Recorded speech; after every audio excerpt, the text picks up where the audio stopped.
Yeah, this is gonna be a fun one. I think this one's gonna be fun.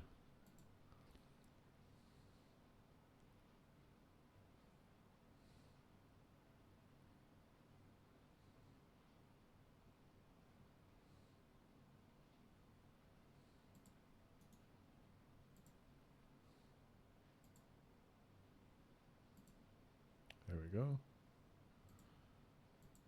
Should be good to go.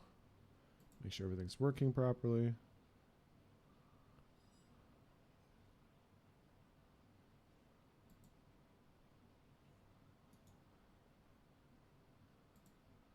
All right.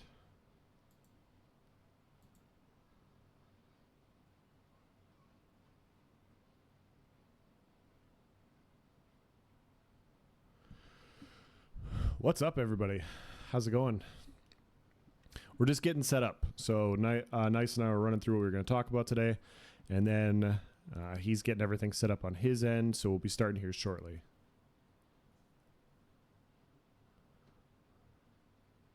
Hope everybody's doing well. Got some interesting news to discuss today. So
go.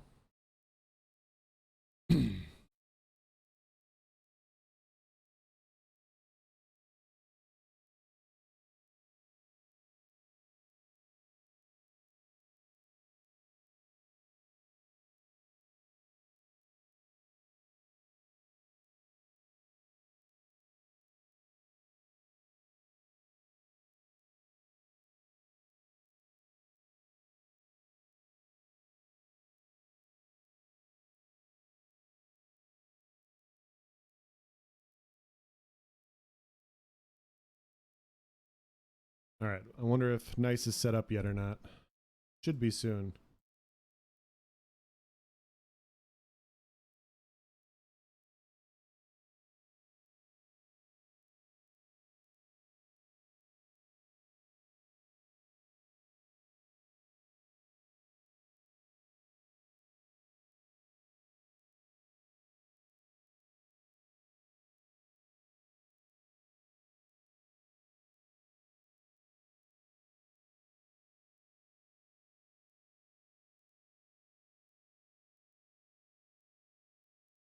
Sorry, guys. Just getting set up.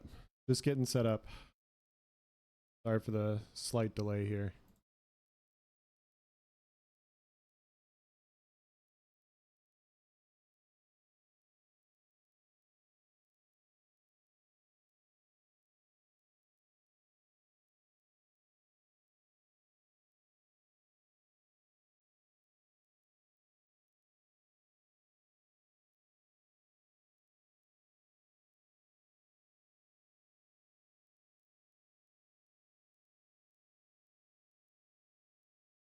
All right, welcome. Welcome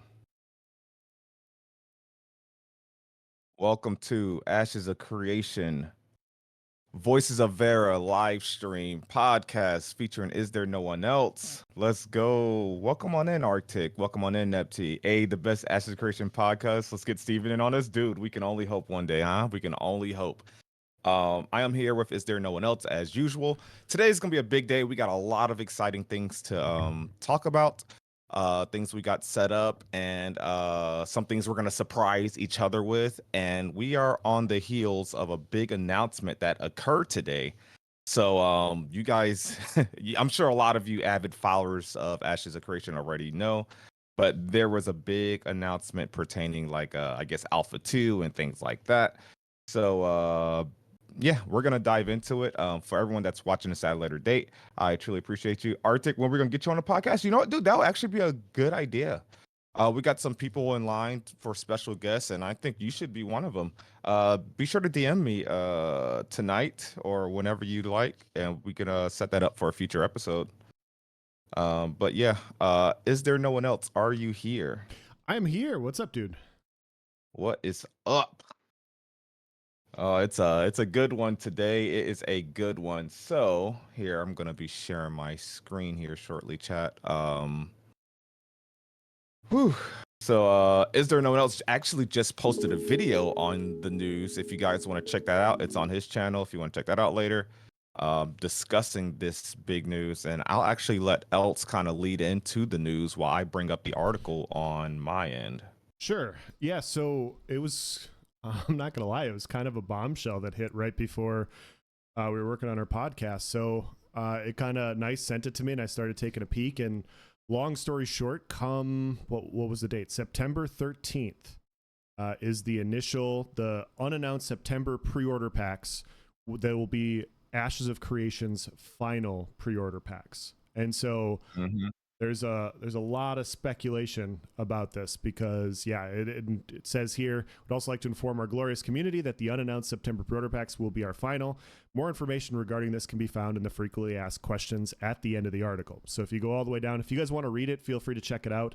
Like nyce said, I posted a video on my channel today just showing it, so I got a link in the description if you want to go check it out for yourself, prove we're not lying. And in the FAQ, it says, why are the packs ending? We have currently hit the number of Alpha 2 testers we are aiming for in order to ensure everyone has a glorious experience when it comes to performance of our servers and game client. We want to make certain we can service our Alpha 2 testers to the best of our ability. After further internal and external testing, we may decide to expand the amount of Alpha 2 testers needed. At that time, we may provide more ways for folks to attain Alpha 2 access, and we will provide further information regarding that via our communication channels. What will the final pre-order pack sets look like? They're going to be spooky. When will the final pre-order packs be available? They'll be available September 13th, probably going into October. So I'm assuming it's going, like, my guess would be like a zombie style, Halloween-y, style thing. That'd be my guess. When will the pre-order packs end? The final pre-order packs end will be provided in the announcement article in September. If I do not get a pre-order pack, does that mean I'll not be able to join Alpha 2? They just go on to state that you can get it through potentially other avenues. And then when the pre-order packs end, will there be other items on the Ashes of Creation shop? We may have cosmetic items and merchandise available in the Ashes of Creation shop at a future date. So, long story short, the reason this is such a big deal is they've reached their number for Alpha 2 testing. And I kind of talked about that, and I posted a tinfoil hat theory that basically Alpha 2 has to be around the corner in the it's not years away. It's in the future here shortly. And I started thinking about it more, and I should have added it to the video today, but if you're going to announce Alpha 2, I've seen this happen. I'm sure you've seen this on your videos too, nyce, where people have said, when they announce Alpha 2, I'm going to buy a key. When they announce Alpha 2, I'm going to buy a key. I've seen that a lot. And I think they're at the point to where they're like, hey, if we announce Alpha 2, we know people are going to come in droves, and we're already at capacity. So we're going to shut it down here, because sometime after that, we're actually going to announce Alpha 2. And I think you only do that if afterwards you're going to be announcing it and you don't want to overload your servers. What do you think, nyce? I completely agree. I think that's what's about to happen. I think they have more. I'm pretty sure Steven stated recently that they have more than what they thought they would have at this point, as is. Yeah. And so with them announcing that these pre-order packs are ending, or them announcing that Alpha 2 will be coming soon, which we can just use common sense that that's either coming soon or obviously it's going to happen. I think we're going to see, like, is there no one else just said, I think we're going to see a lot of people buying even more keys. So I think, like he said, is they're just accounting for that. Like, I think we're going to have almost game release I wouldn't say MMO release, but big game release numbers in Alpha 2. And I think they're making a smart move because if their servers can't handle it, it's going to be a bad time. And I think they're making the right decision here because who knows what's going to happen? Who knows what's going to happen? They're going to have that, what do you call it? Pre-testing as well, the private testing. But I think they're making the right decision for the server's sake. So yeah, this is really big, and I think it's setting us up for a huge announcement. Are they going to do it during the Node showcase? Is it something that's going to be later? I don't know, but they'll definitely. You would think, right? They're going to announce the Alpha 2 date before they, stop selling packs. Like when it actually before it actually ends. That be it, before I guess before the September 13th date. I don't know. I could see it both ways. Like I could see it being a situation where they're like, "Hey, we're legitimately at capacity. We should like we're just gonna kind of low key. Like if you know, you know, kind of let this slip on by." Or if they're a gaming company and they're like, "Hey, this will sell more." Make an announcement. So like I could definitely see it go both ways where they're like, hey, if we announce Alpha 2 right now and they know like I've seen it so much. If they announce Alpha 2, people are buying packs. I've seen a lot of people say that. And so I could easily see it both ways. And I also agree with you, Nyce, and it's something we've talked about in just in in game and stuff. But when you look at bad releases, like we've talked about New World and how like the game's actually in a pretty good spot right now, and a lot of people just don't care because of how bad the initial release is.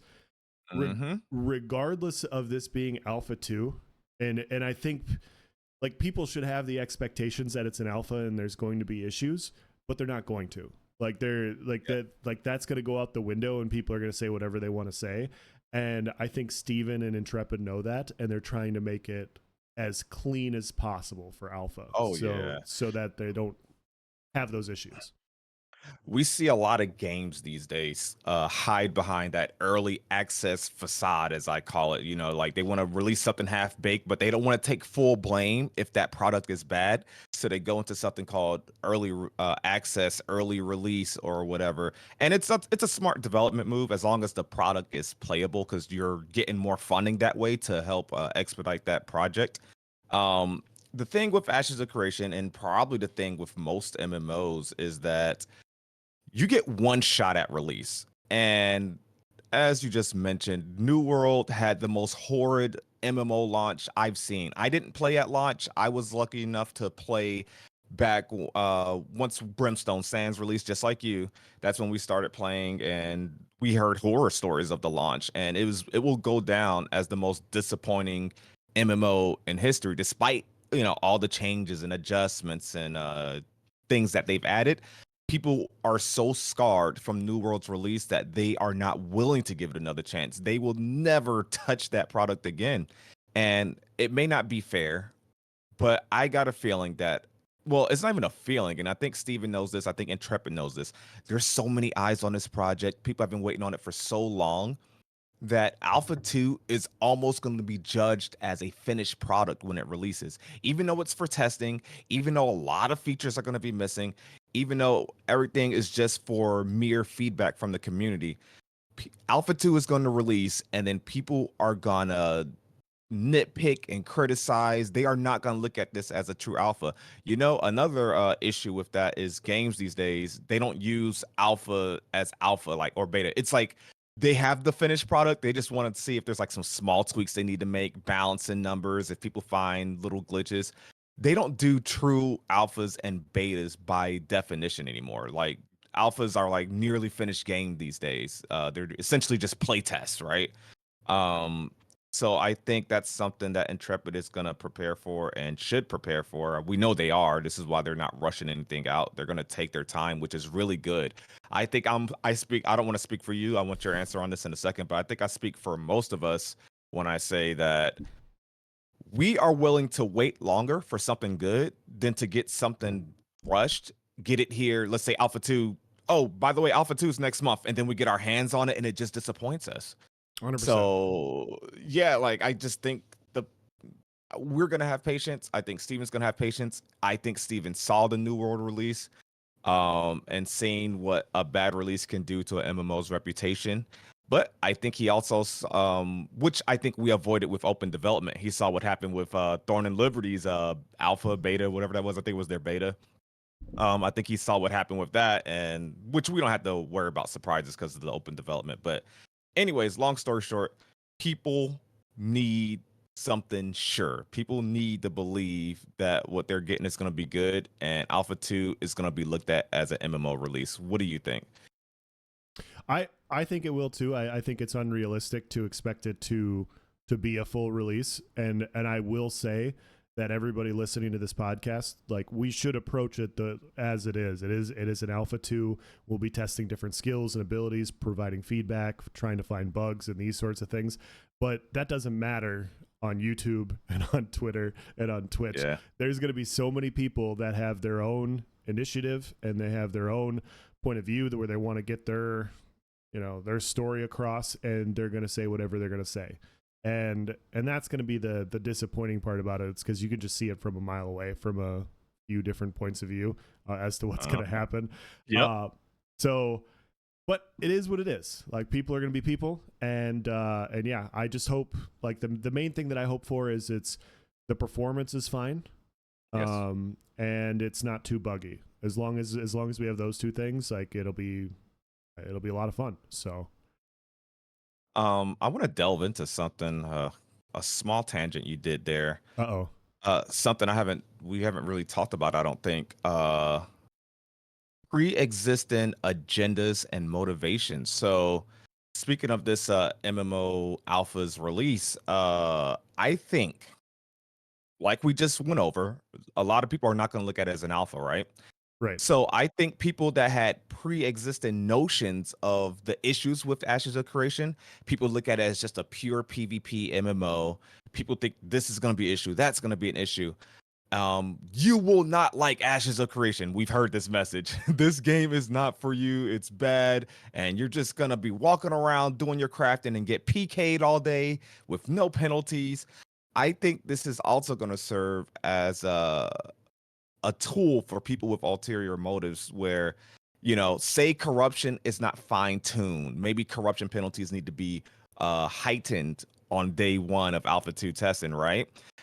Your favorite streamer or someone that's just wanting to push their narrative on the forums or whatever medias, they're gonna log in the second that some PvP happens to them, or the second they're killed, they're just gonna clip it or say this system's unbalanced. Look at this isn't working right. This player right here is able to kill me over and over because of this glitch with corruption. I told you this MMO was gonna be bad. You will not like this MMO. I think we can run into a lot of those. Do you think that's going to be something that's going to be common? Do you think people, because I think people are just going to run away with it and just treat it as a full product? Okay, so one of my favorite things to do with ESO is to make predictions, and so it's fun that we get to make a prediction now. I'm looking forward to this because, yeah, I 100% think you're right, because you already see it. We've already seen it with freeholds. We already saw it last year with the drama that happened last year. I think 100%. Like Stevens even claimed, like, hey, we're gearing up for Alpha 2. We're going to be testing things. We got to tweak these systems. Like, they're not going to be final and complete. That's not going to matter. It doesn't matter for some people, regardless of how much he says that. Some people are going to look at this stuff and they're going to be like, see, this is why nobody's going to play this game, because of this reason. Whether it's PvE oriented, whether it's PvP oriented, whether not everybody gets a freehold, whatever it is, there's going to be a lot of that. And there will be justified complaints. There will be warranted things to discuss and attempt to balance and everything, but you're going to be able to tell the difference. I think you'll be able to tell the difference between people that have agendas and people that are actually trying to, make honest, constructive criticism and feedback. So, completely agree. I think we're going to get a healthy balance of both. I think OG community members will just they're going to be using it as a proper means of testing, whereas you're going to have some people that want to just come in out of nowhere, like probably didn't even hear about Ashes Creation, just to like see it. Oh, Alpha 2. Oh yeah, I forgot I got that key a while ago. Let me just pop my head in here. Oh my gosh, what is this? Kind of attitude. Before we move on to the next subject, I just want to thank everybody with Elsa's chat, my chat, all you guys. We do see your questions. We try not to get off on a tangent. Don't feel like you're being ignored. We do see your comments and questions. And I want to go ahead and take some time to thank all you guys and respond to a couple of things. Arctic, yes, we will have I'll have a community post for sure to channel members and probably in Discord letting people know about the Alpha 2 sales and how the window may be potentially closing and stuff like that. Yes, it is indeed not a finished complete alpha or a finished complete product. So keep that in mind. Also, Jonas, thank you for the $5 donation. AC, welcome on in, my very first channel member. Appreciate you. And Panda, welcome on in, buddy. So yeah, a lot of features are going to be missing. What are some features we already know is going to be missing? The most recently confirmations was that Summoner wasn't going to be there, naval content wasn't going to be there. We can expect a lot of things to be a work in progress. I imagine some of the secondary archetypes or class combinations won't be there. Yeah, I'm assuming obviously with the archetypes. I'm assuming the classes won't be there. We'll just be doing archetypes, but I could be wrong. I don't think on the initial release of Alpha 2 we'll have classes. That's my guess. Yeah, that's actually a question that I have. It's will we be able to hit level 25, I think is where it's at, and really play around with class combinations at the beginning of Alpha 2? But I assume we are. But what I mostly wonder is when are they going to show in detail, which I think they're pretty far out from, in my opinion, like a skill tree and how dual archetypes work. I don't know if they would want to show just hey, probably the most finished class, which looks like the cleric or the mage at this point. I would say maybe the mage. Really delve the mage is into the skill sexiest tree. for sure. It is, man. Delve into the skill tree. Maybe even show that skill tree as a dual archetype, excuse me. I think that will be pretty cool. Yes, there's Guild Wars inside of Alpha 2. There is, yes. I think so. I don't know if they've confirmed that recently, but I would assume they have a lot of those systems in place. Else, do you got anything you need to do before we go to the next thing? Nope. No, I'm just along for the ride. I'm ready to go. So all right, chat. We're gonna move on. So let's go to something. I'm actually gonna surprise myself with this because I posted this, I think, right after our previous Voices of Verra stream. So this will surprise Else and myself. The title of this Reddit post, and here I'll make it so that you guys can see it. The title of this Reddit post is titled My 2 cents on the Holy Trinity. it's good when it's coming from Reddit. Oh yeah, Reddit is it's Reddit. It is Reddit indeed. There you go, chat. So here we go. 2 cents on the Holy Trinity. I actually don't remember what this was, but I remember I found it interesting. Oh, this one has a developer response on. Oh, I remember now because that's what made me choose this one. All right. 2 cents on the Holy Trinity. Coming from a guy who prefers healing to tanking and tanking to DPS, unless there's something fun to do with DPS, i.e. in classic WoW, selling DM and demon kills on Hunter, tanks and heals need to be able to solo content at 90% the efficiency of a DPS. This is in bold. It's the biggest point that this guy's trying to make. I'm going to read that again because this is going to be the main point that we tackle. Tanks and heals need to be able to do solo content at 90% the efficiency of DPS. That's the name of the modern game. However, seems to me that y'all are building a game from 15 to 25 years ago, with the selling point being the number of RPG systems available at launch. Hey, okay, so perhaps you don't want to take the modern, that is only 10 years old approach, which allows all 3 roles to deal comparable DPS, although that's not a bad trade for the duties. In that case, you've got to make it quick and painless to swap specs and not die on the heels of spec or role identity. All else being equal, perhaps queue times alone could be enough incentive to keep the tanks and healers coming in spite of a tedious spec swapping system. But the particularly astute among you will have noticed that this perhaps is doing some pretty heavy lifting. Maybe it's merely decades of the Trinity being broken which y'all are not exactly revolutionizing, but most people don't find these roles fun. Oh my god. And while I couldn't tell you how to fix that, even if I wanted to, I am, after all, one of those backwards few who actually get insta queues as a result. I like this guy. I Oh can my. suggest I can suggest for all 15 people who still care about immersion and lore and whatnot, and I'm spitballing here, have the mounts come pre-equipped with saddlebags in which you can store your tank and healer gear. But for the sake of open world PvP, it's a 5-second cast to swap specs and gear. Boom. You didn't have to fix the possibly impossible system at the core of the Trinity, but at least there's a chance that dungeon queues are popping. Okay. I So I understand. I thought understand. I I thought there was only gonna be one thing I wanted to tackle with this forum post, but my goodness, he said this guy's the personification of a Reddit. So let's break this down. And this one might be a long one, chat. Just a heads up. Tanks and heals need to be able to do solo content at 90% the efficiency of a DPS. So he's saying that in Ashes of Creation, they have like that pretty I would say almost strict thing that, a healer is a healer, a tank's a tank, your DPS is gonna be your DPS. And a lot of people kind of agree that, the tank shouldn't be able to do comparable DPS to a pure fighter, if you will. This guy is saying that it needs to be 90% the efficiency of a DPS in order for you to be able to solo content, not need to always be in the group. Something that Ashes of Creation is trying to get away from. They want you to be able to solo content, but obviously not with comparable DPS. And the developers have actually stated, and I'm actually going to scroll down before we finish dissecting this, because here we go. We have a response from Intrepid Studios. He says there will definitely be content in Ashes of Creation designed with solo players in mind. Regarding how efficient a cleric or tank player is in solo content will depend on how a player chooses to develop their character. We spoke a little bit about this during the July 2023 Yeah, development update live stream. I do So remember that.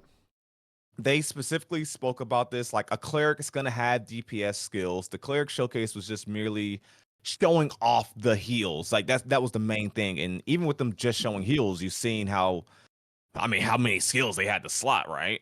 And hell, that might not even be all the heals, excuse me. And so that's something to keep in mind. I feel myself going on a rant. Else, if you want to jump in front of here and address that first point, be my guest.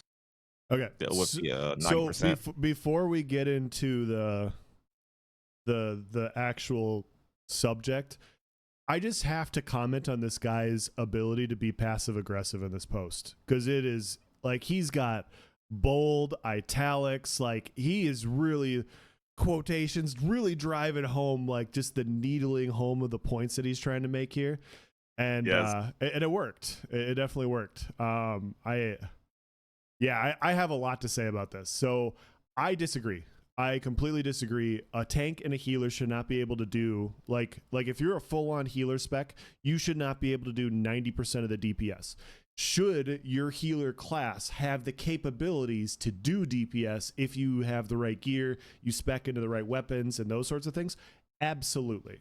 I completely agree that a cleric should be more than just a healer. A tank should provide more capabilities. The issue with modern MMOs, quote, that are only 10 years old, is that this content is so fucking lazy right now, and people don't want to be tanks and they don't want to be healers because it's not enjoyable to do.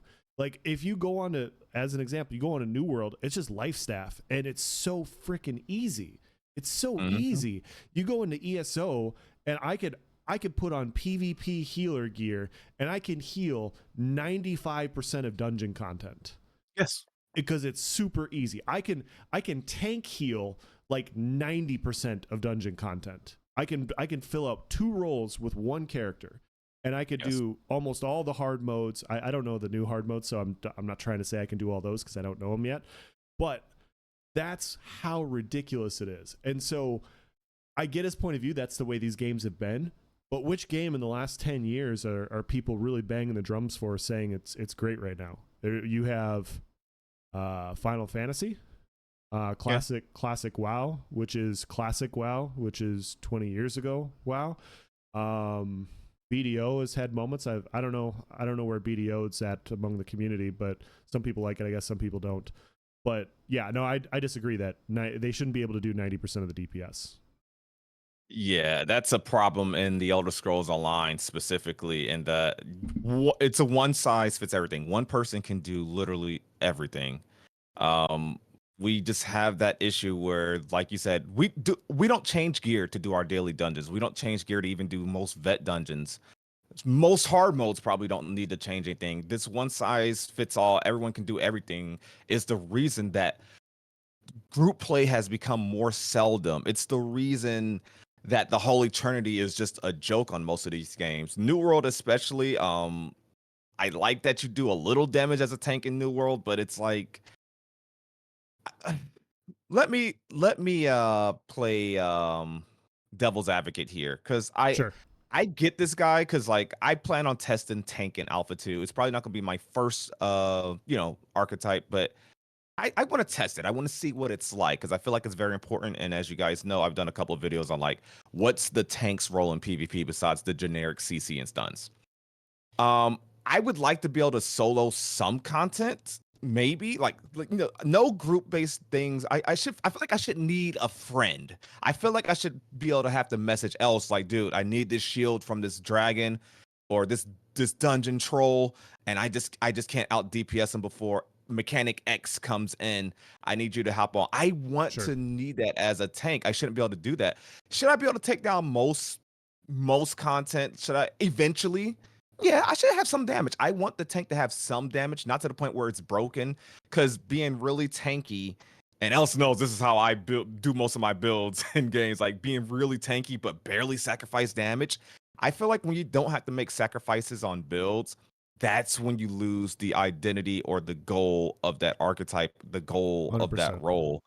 I think 90% is a little hyperbolic. I would like to have some damage. Don't get me wrong. I think yes, he's almost to a point Yeah. with some of the things he's saying. But yes, you should have some damage. But no, you should not be. I think 90%. I don't think we should have that much damage on a tank primary archetype. The the corollary to this, the invert, like if you want to say that tanks and healers should have 90% of damage, that means DPS should have 90% of healing and tanking capabilities. mm, So oof, is that fair? Like exactly. should me as a ranger be able to do 90% of what a tank does or what a cleric does? Because then it's fair, you know? I, like and that's my perspective. I love classes having diverse skill sets and diverse skills, and we even talked about it in last week's podcast, where it would have been nice to see more damage dealing abilities for the cleric, because a damage dealing cleric sounds like a lot of fun to me. And Yeah. having like you should be able to do damage. I 100% agree. Like you shouldn't just be a healer if you sign up to be a cleric. I agree with that. Yes. But if you're a healer spec, you're a healer spec. You shouldn't be able to do damage. You shouldn't be able to tank as well. And yeah, like you should have different types of gear and stuff to be able to do more solo content if that's what they're going to direct it towards. And so you build around what you're going to try to do. So that's my perspective. Um. I I don't think too many people would disagree. Well, I don't know. I would imagine not too many people disagree with our points of views on this, but yeah, the Holy Trinity has just been abused. Like, and I hate to keep using the Elder Scrolls Online example, but man, a tank might as well just be a healer. It's just so easy. The healers are mostly pointless in most content till you get to probably in-game trials. I don't know, but I want to touch on something he said here. Um, Maybe it's merely decades of the Trinity being broken. And here's more of his condescending tone almost, which y'all are not exactly revolutionizing. But most people don't find these roles fun. I like playing a healer. I like playing a healer in a PvP. I like, playing a support role. I think it's pretty fun occasionally. Of course, my main thing is I want to be able to take out other players, but occasionally I think group or support roles specifically are fun. I think there's a huge market for that. it's just not as commercialized. Like there's rarely a YouTuber or a streamer who specializes in tanking, Yeah. specializes in healing, and then a lot of people want to tune in to see how he does that because it's the whole PvP mentality, kills get kills. Obviously, you're gonna have your PvE streamers, and I know both of us plan on doing PvE, obviously, Yes. but it's not as glamorized, I would say. But I do think a lot of people find those roles fun, and to say that people don't find the roles fun is just blasphemous. Um, I would get that, people don't find it fun when they need to take out something they feel like they should be able to take out solo, but you're gonna be able to spec to how you want. And he speaks on he wants like on the fly respecs, like he wants you to have like a complete respec system waiting for you in your saddlebags. The cleric can build for damage. You can make some sacrifices in your build. A full like healer cleric that's setting up to take on this 25-man dungeon where you fight the dragon at the center of it. They probably don't need to slot 2 or 3 damage skills. They're going to be fully spec for the healers. They are spec for their group. They're spec for their group play. If you want to do a damage cleric, then you're going to go with more damage skills. Maybe you slot like 4 heals so you can be self-sufficient open world, or in case you get into a PvP altercation in a PvX environment. Or maybe you do a little bit of both. But I mean, you can't just make everyone do everything. I think we've seen that issue fail too many times.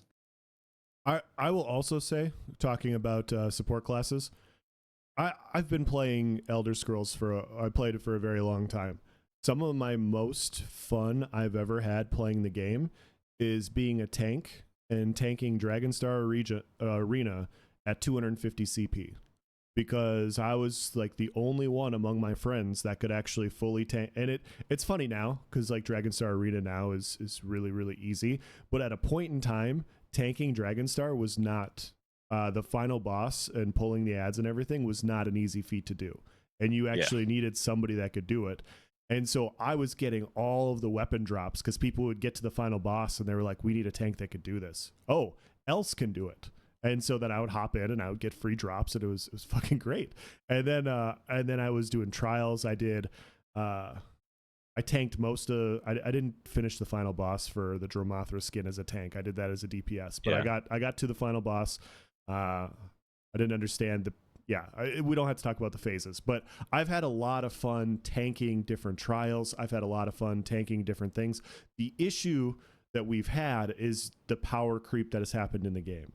And because of the power creep that has happened, it has made that sort of content a lot easier to tank, and to a point to where if I want to go do dungeons and I see what dungeons they are, the vast majority of them, I just tank as a DPS.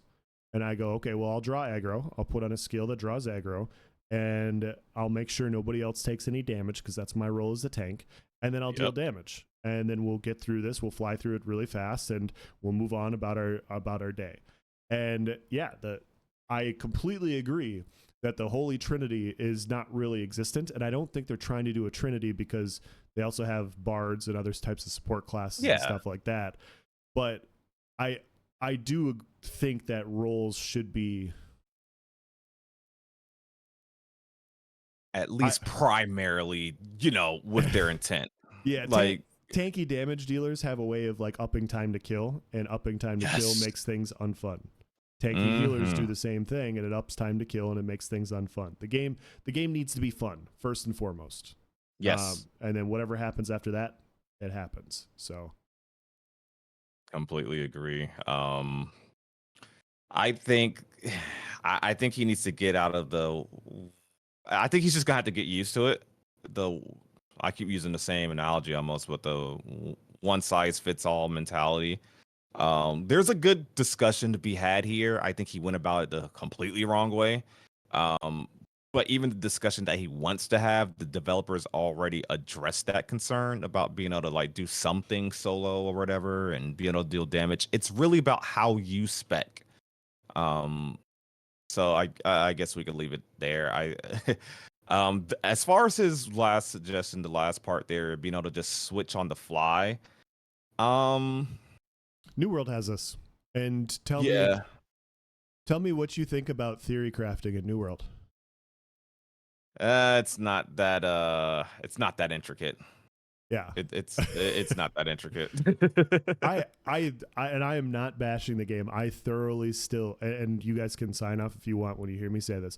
I do enjoy playing New World. I do think New World is fun. Mhm. Where New World loses some of its feel or some of its fun is like an MMO is there are no classes. There are just weapons.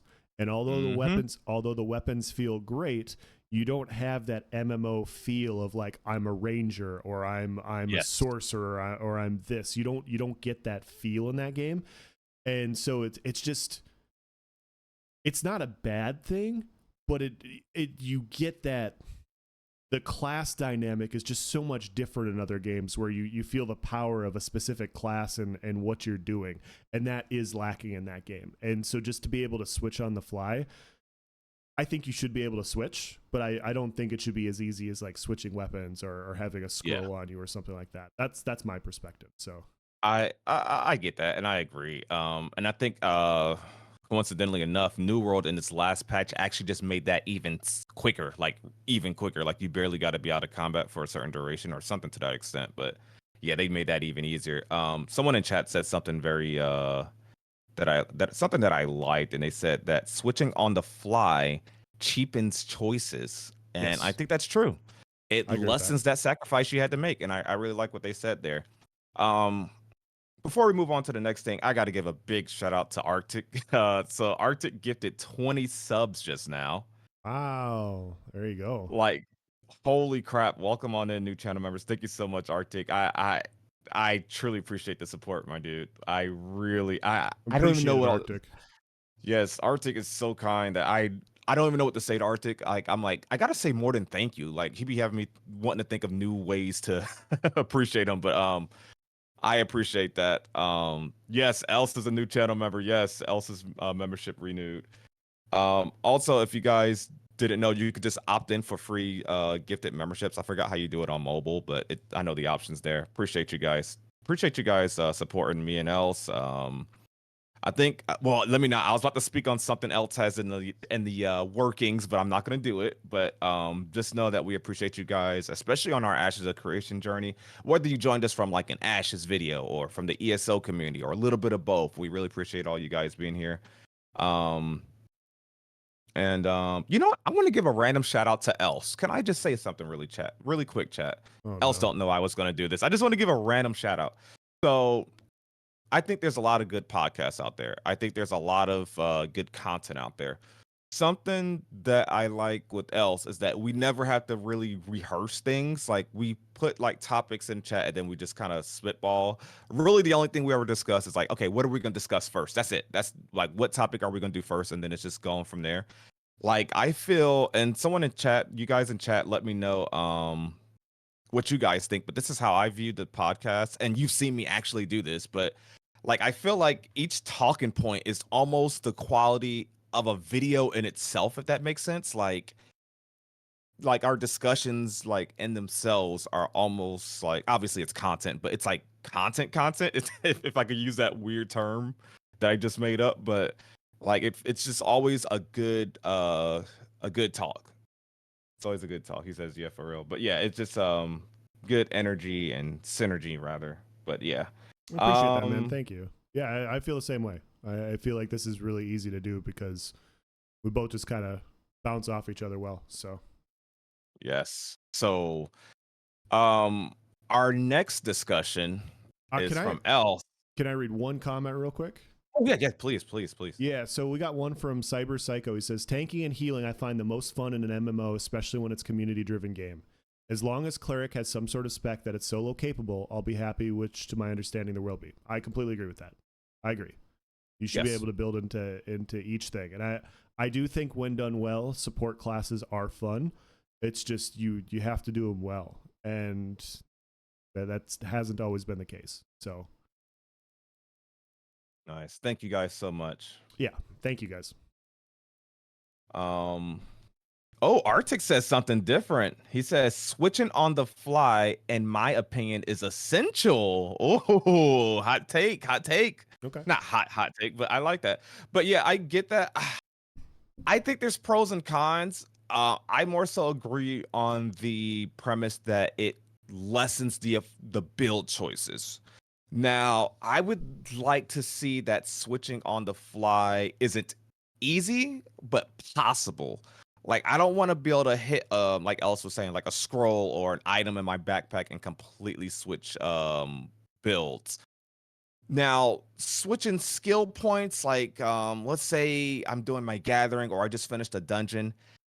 Can there be a system where I step out of the dungeon and there's something that let me, I don't know, redo skill points, but maybe it takes a while. I gotta drag this onto my bar. I want to slot this skill instead of this. An argument maybe could be made from there. I don't know. I Uh, So I can get behind maybe switching skills on the fly because like when you do it in New World, like let's say you go into an OPR and all of a sudden the OPR is very range heavy and you're like, fuck this, I'm not playing melee.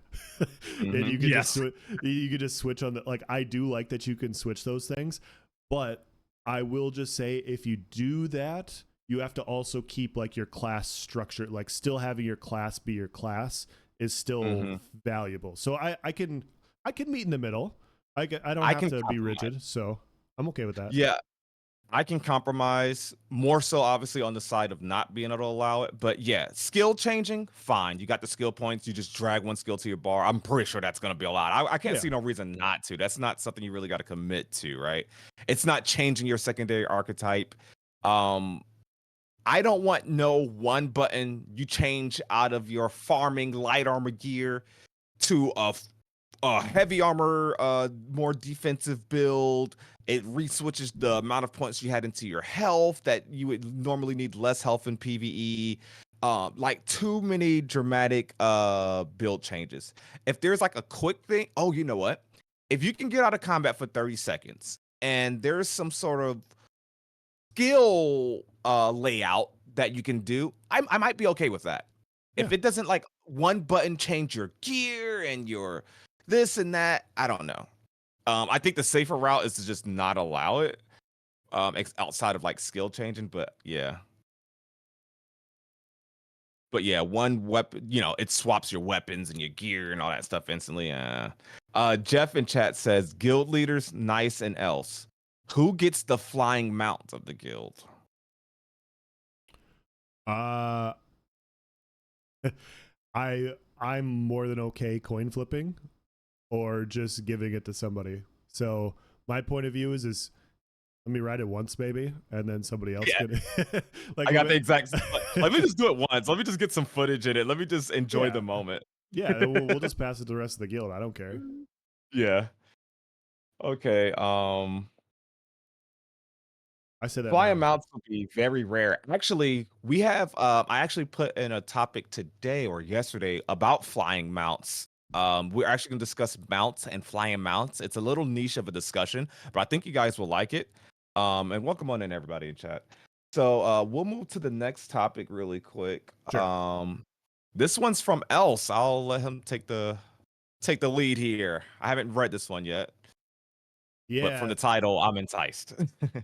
yeah. So somebody posted on the forums. Hold on, let me scroll up here. The Baldur's Gate 3 one. Is that the one we're looking at? Okay. Yes. So it's lessons from Baldur's Gate 3. It's from Nerer. What do you guys think can be learned and used from Baldur's Gate 3 in Ashes of Creation? Obviously, many features can't be directly transferred from a CRPG to an MMORPG, but I think some things can. The attention to detail in the world, in quests and dialogue is pretty amazing. The branching dialogue trees with real consequences are really good in and of themselves. Obviously, we can't have the same level of different permanent consequences in an MMORPG, but I really hope Intrepid focuses on this so NPC dialogues are more than just slightly different flavors with the same outcome. BG3 is setting a new bar, I think, and if Ashes can come even somewhat close to that, it would be amazing. The world design is great, with all kinds of hidden things and areas where you need to pay a little attention. Great for explorer types. The ability to go dark side. I'm playing as a dark urge right now, and I don't think Ashes can or should go that dark because holy... But I really enjoyed the option to not just be a goody two-shoes character. Yeah, we are back to resettle Verra and kick the ancients out, but maybe they really aren't all that bad. Maybe coexistence is possible. or at least maybe they can be controlled and used. They can be a powerful tool for peace. On the flip side, I think Ash's character creator is going to be superior. For example, I think there are too few options to modify faces and bodies in Baldur's Gate 3, so Ash's will have that going for itself. Oh, and please keep the thread spoiler free. So I wanted to talk about this for a few reasons. Number one, I started playing Baldur's Gate 3 myself on Friday, and I put in like 8 or 9 hours this weekend. I am hooked currently on Baldur's Gate 3. I'm having a lot of fun with it. And the thing is it's been well over a decade since I have touched a turn-based game. It's just not my thing. It hasn't been my thing for a while. It's not that I haven't enjoyed them in the past. It's not my type of game. But I was listening to an Asmongold video, and he was talking about the development team and how they're like, we're not going to have a cash shop. We're not going to have in-game purchases. We don't believe in that. We believe in creating a good game. And you see all these other gaming communities basically mauling over the fact that Baldur's Gate 3 is just so good. I'm like, okay, if other gaming companies are talking about this game, I have to go check it out. And I am now a fan. They have made a fan. And this has been a point I've been trying to make, and why I wanted to talk about this is just because you have your set beliefs on what your favorite type of game is, doesn't mean that you can't be blown away by something new. It doesn't mean that somebody's vision that is done well will not catch your attention and make a great game.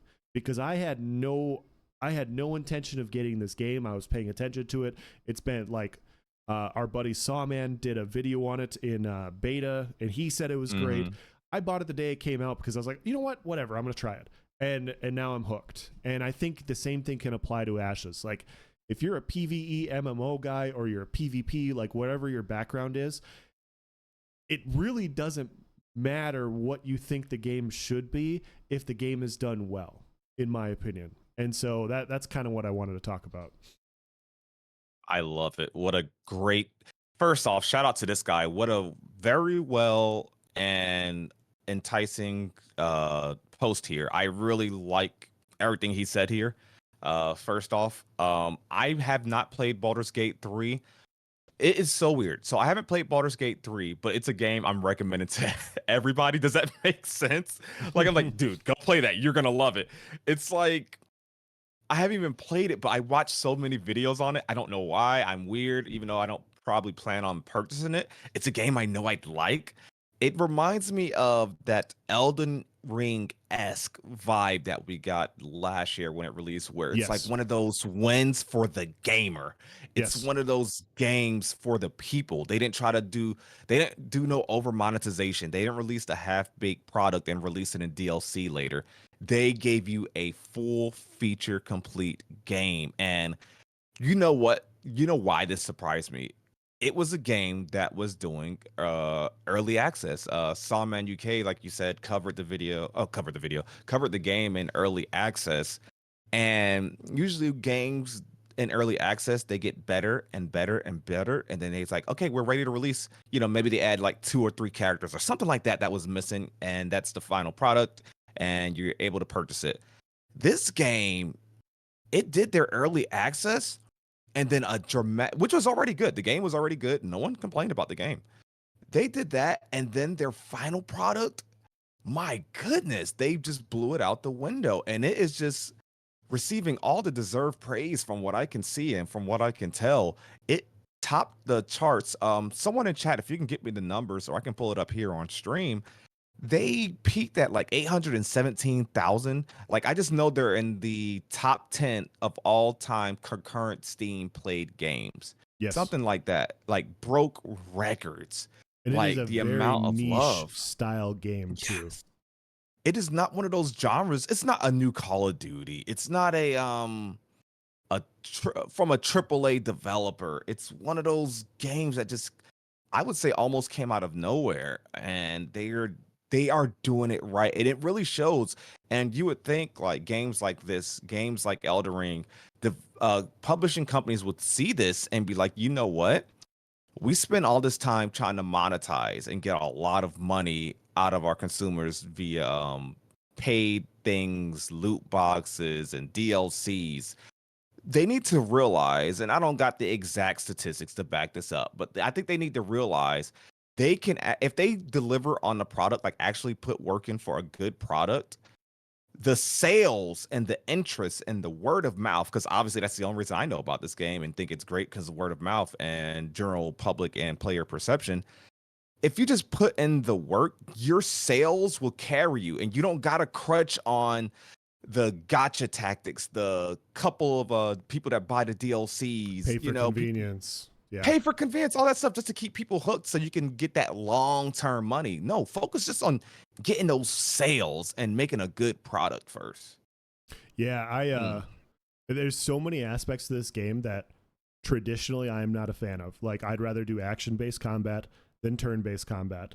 I'm enjoying it. I would rather do PvP based game rather than a story-led game. Doesn't matter. And I traditionally skip through cinematics. And I know some people are just going to be like, why? But so many cinematics are so bad, or the storyline's not good.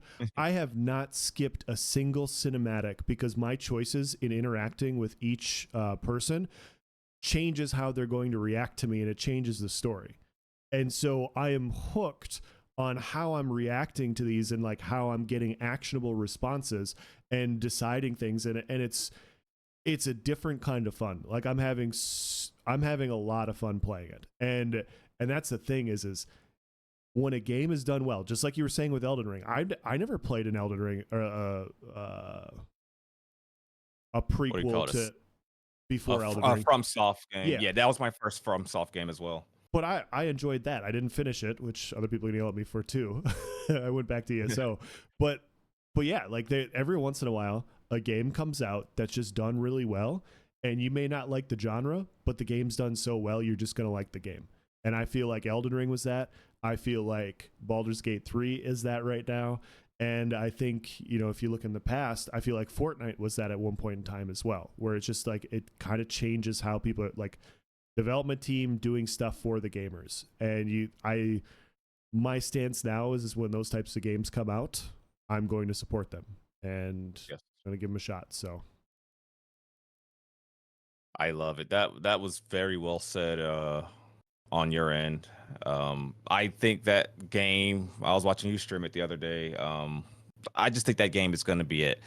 Something else that I guess we can touch on here, he said at towards the end of his article is focusing so that NPC dialogues are more than just slightly different flavors with the same outcome, really making meaningful questing. So how you spoke about skipping cinematics, I skip dialogue when it comes to questing in an MMO. Me too. Like I'm just like, I'm gonna skip through this, and there's gonna be some sort of way marker that tells me where I need to go next, and I'm gonna spam dialogue until they give me my reward. I'm not immersed in the story. Dude, fun fact. I mean, I kind of know what's going on in ESO, like a small tidbit, but not really. But I can't tell you a character from New World. Yeah. I can't tell you what is even going on in that game. I skipped every storyline in New World. I had no interest in it. It looked bad, unwelcoming. I'm just like, I don't know why I'm doing this. There's a bad guy, he's glowing red, so I know I gotta kill him. But that game did not do a good job of making me want to pay attention to dialogue. I do not know any characters in that game.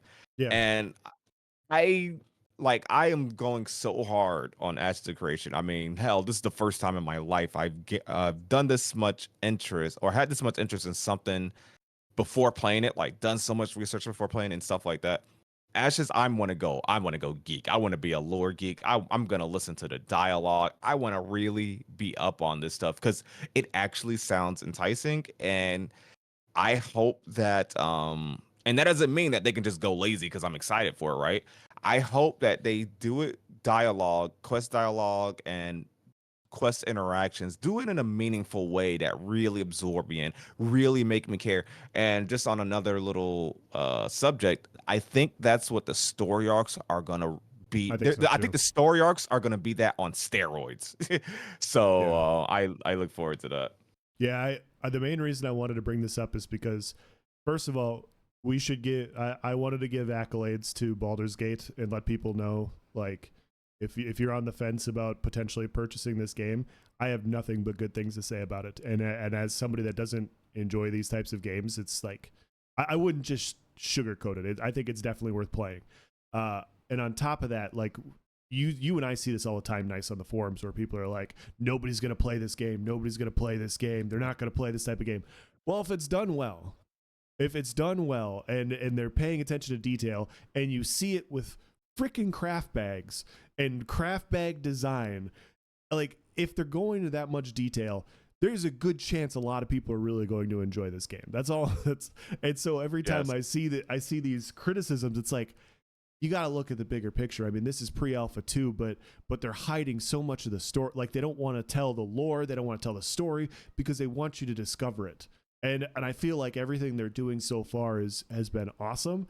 And I do think there's a really good chance we're in for a really fun game. So that's why we're covering it pre-alpha 2. So yeah. I got a question here in chat. He says, question, are the two of you starting a guild together? If so, do we need a dwarven tank? I think the idea of a dwarven tank is the most adorable, hilarious thing. I've joined a guild already in preparation for Alpha 2. I'm going to try to do things different. Usually, and I think that's probably the fault of the games I play. I don't know. But usually for me in the game, a guild is a way to group me and my favorite people together. Like, it's just my group of friends. We don't really, we're not pushing PvE guild scores, PvE scores or anything like that. It's more so just an easy way for me to like check my guild, see who's online, throw everybody invites. I want to do things a little different this time around. So maybe I plan on having like my, the guild I'm a part of, and I also will have like a friends list or like another core thing, especially that we do with you guys in chat, where like we just pick up random people to go do some content, stuff like that. So I want to try to do things different there. I think I'm in the process of recruiting else to be in that one too, but we'll see. I'll say this. I traditionally like to do small scale guilds. In these types of games, like I don't want to be the big guild. I don't want to be like the big multi, like I want to be the people who are like, wow, look what they do with 5 people. Look what they do with 4 people. Like that's what I want. And so I'm not sure if I'm going to, like, I'll be honest. I've thought about creating a guild. I've thought about creating a guild and going that route and starting to collect like-minded players and, playing and testing and stuff. But I feel like I won't know until we actually get into Alpha 2 and get things tested and whatnot and actually figure out like what the game's going to be about. So yes, ask again after Alpha 2 and we'll have a better answer for sure. And then we'll know more of what's going on. But yeah, And you guys know I'm just like else. We want to do that small scale. We want to fight outnumbered. I think it just makes for better content. Like no one. I mean, a siege war is obviously different, right? Strength in numbers. Yes. We need to take down this castle. Oh my gosh, look at this cool moment. We took over this node, or we destroyed this node rather. But at our core, we want the cool moments. Think back to that movie, 300. I mean, I don't think they had a happy ending, but we want to be successful with less numbers. And I think I want to try. I mean, I think that's else wants to try that too. I think we want to try to see what the 1vx 2vx small scale group potential is. I want to do that. I want to do large scale guild wars. I want to do large scale node sieges. But I would rather, me personally, I like playing in a small group and overcoming odds. If I feel like I'm like I think Elle said that actually perfectly. If I feel like I'm the bully, then I'm gonna be like, all right, I'm gonna take off. You guys go run. Or if 3 of you guys want to come with me, let's go do our own thing on this side of the map while our main group takes this area, and then we find that 4v8 situation and our cleric's on point, and I time my ranger times a perfect burst with Elsa's rogue. Like, while our bard's in the background playing his flute, not helping. Those the moments that I look forward to see if they're possible. I'm sorry, bards. I shouldn't have said that. That was so disrespectful. Yeah, I'm leaving all options open. I am definitely considering making a guild. I don't know what it's going to be about. I don't know how big it's going to be. I don't know how we're going to go about doing that. But yes, it's definitely something I'm considering. And just like Nyce is trying to recruit me to this other guild, I'll try and recruit him to this guild. And so we'll see what happens. But none of us know. None of us know Yes. how it's going to work out yet. So because we haven't been in the game yet. So, but yeah. This works perfectly. Like what a segue into our next topic. Oh, was that a segue? It was that whole random question I pulled from chat actually turned out to be a segue. Oh my god, it is a segue. Holy shit. It's such a segue. Wow. Unplanned, by the way. Yeah, that's completely unplanned. You Wow. planted somebody in the audience. That's what happened. That's my alt account. Oh, you're one of those forum members that had a okay. Enough said. So this one is one that Else posted. Excessive advantage of a large purposeful guild. Yeah, so I wanted to kind of branch out off of this because yeah, he just writes a larger guild with 300 people will have 20 to 50 miners. I don't know where he's coming up with this stuff, to be honest, but and he says 1 to 2 processors and will receive the metal for free. I, who am in a smaller guild and buy the metal to process it, will I compete? I'm 20 to 50 times behind. The small guild gets a bonus. It's not hard to get around. I'd put a weekly or monthly limit on how much you could improve in a profession. Avoid some problems with this, who would cut the tree for 8 hours a day just to grow. Exploiting markets when someone will produce 100 axes just to quickly improve their skills, and one smaller character should also have the chance to bring in backlog. So his point of view is like just he's worried about large guilds, and I thought it'd be fun to talk about large guilds as a whole, large guilds versus small guilds, because they've talked about how there will be a need for both in this game, and yeah, I wanted to get your perspective because we don't need to talk too much about what he's saying. He's just basically saying like, will I be able to compete? And I think it's unrealistic to say like, hey, if you're a 5-man guild, you shouldn't be able to compete resource material wise with a 300 person guild like that. Like that's just silly to say like you can have the same output. Could you have the same profit margin? Absolutely, because you're paying less people. Like you could still technically compete from a profit perspective, but yeah, like you're not going to output as much. But yeah, wanted to talk to you about big guilds and what you think about what he said, and we can kind of branch a little bit. Yeah, I guess briefly touching on what he said, I guess he's hinting that there will be dedicated laborers, so obviously big guilds will have an advantage. Like, okay, your job is this, so we're gonna have 50 of those. I get what he's saying there. As far as the bigger picture at hand, large guilds will definitely be at an advantage and will be able to help set the economy, set the market. Economies will probably and likely be different server to server, but I do think he has a valid concern. A solo or like small guild member, rather, I'll use that terminology. A small guild member is just not going to have access to a lot of the benefits, and that's just in terms of pure abundance and finite materials. So if a guild does go this route and they say, all right, we're going to have X amount of people dedicated to being lumberjacks, X amount of people dedicated to processing, we're going to have like 8 different freeholds in our guild alone. One freehold's going to have this kind of processing level, this one, et cetera, et cetera. I could see that being an issue. I think he has a valid concern there, actually.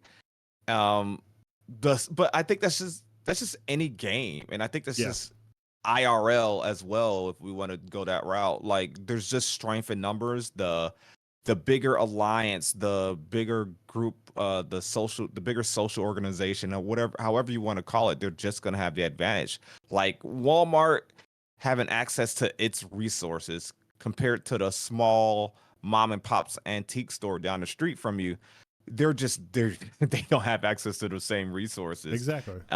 They're not going to be able to grow as quick. And that's just something you can't avoid.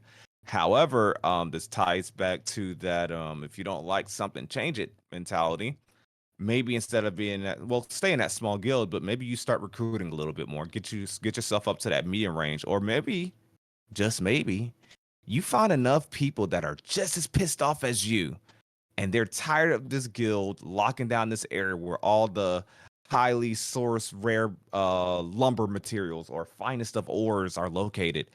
And you know what? They also have the mayor in that guild. How about we go siege that node? How about we let them know, like, hey, chill out with this or else? How about we do something about that? You have the Yep. ability to have an effect on the economy, even as a small guild, or we talk about this a lot. I do not mind starting a riot or a rebellion.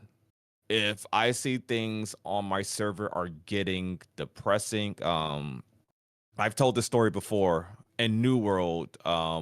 I had a spear that I wanted crafted. I had this best in slot spear that I wanted to get crafted, and for over a week, it was almost two. Actually, it was 2 weeks.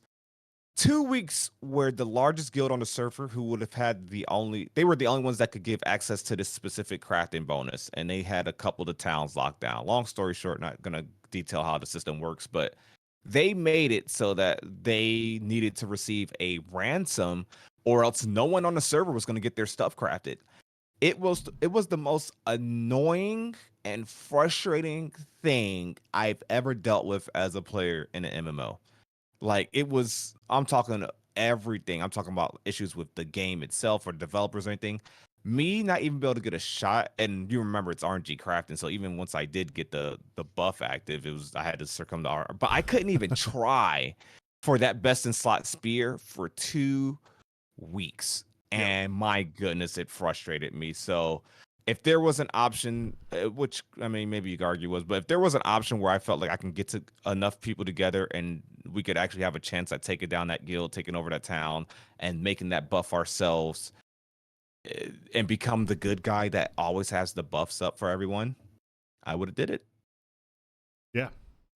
I'm gonna piggyback off what you just said, and I'm gonna go down my own little rabbit hole here as well. I agree. And the thing is big guilds are going to be big guilds, and they're going to generate more resources. 100%. There's nothing you could do about it. If 10 people are doing the same thing as you, they're going to have more output than you. It's just the way it is.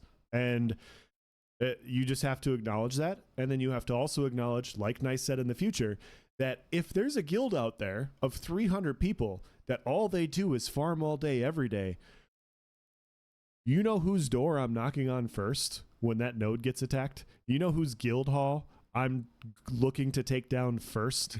I'm taking down that guild hall. That's the one I'm going for. I'm going for the guys that aren't fighting, that are literally farming, because now I get to farm the farmers. And so all those resources they've been cultivating and storing away in their guild house and all this profit that they have, it's now mine.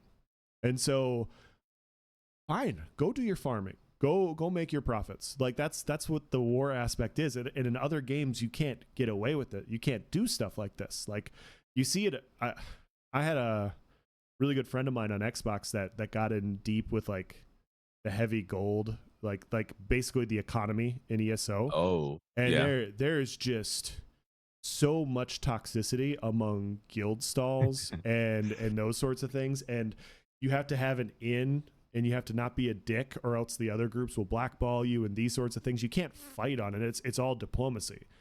Yeah. In Ashes, fuck diplomacy. Like, you don't have to be nice sometimes. Sometimes you can just knock on the door and you can kick the door down and you can take all the shit. And so I like that aspect. And so yeah, there will be times where certain guilds are strong and powerful, but they're either going to have to hire out PvPers, and it's going to lower their profit margin, or they're going to get kicked over by other stronger, better PvP guilds, and they're going to get their resources taken. And so it's, I don't know, soloing, like his perspective, just looking at it from like a farming perspective, I think it's I don't mean it in an insulting way. I think it's not the full envelopement of the game. Like, you're going to have to be able to do everything. Like, just because you can farm well, you still have to be able to keep it. Like, you still have to be able to do this. Like you can't just farm and then it just stays somewhere and it's protected. There's no safe spaces outside of your house. So, yeah. That's all I got to say. Yeah, you gotta if you're gonna be the large guild, you gotta have some good PvPers in there because we're gonna come a knocking. Somebody said they want to be the Walmart of Ashes. Like everywhere you go, you see them and they run everything. If I find myself being the Walmart, I think I'm gonna what's the proper word? I'm gonna downsize. I want to be Kmart. I want to be barely hanging on by a I don't limb. want to be dollar store, man. Just give me the dollar store. I'm Dollar General. Like even if I got like corporate ties with Walmart, I'm gonna go off to the side and try to do a startup. I'm gonna go to a I'm gonna do a Kickstarter, Yep. and I want to like get myself into those situations to test my abilities, and I think it's more fun.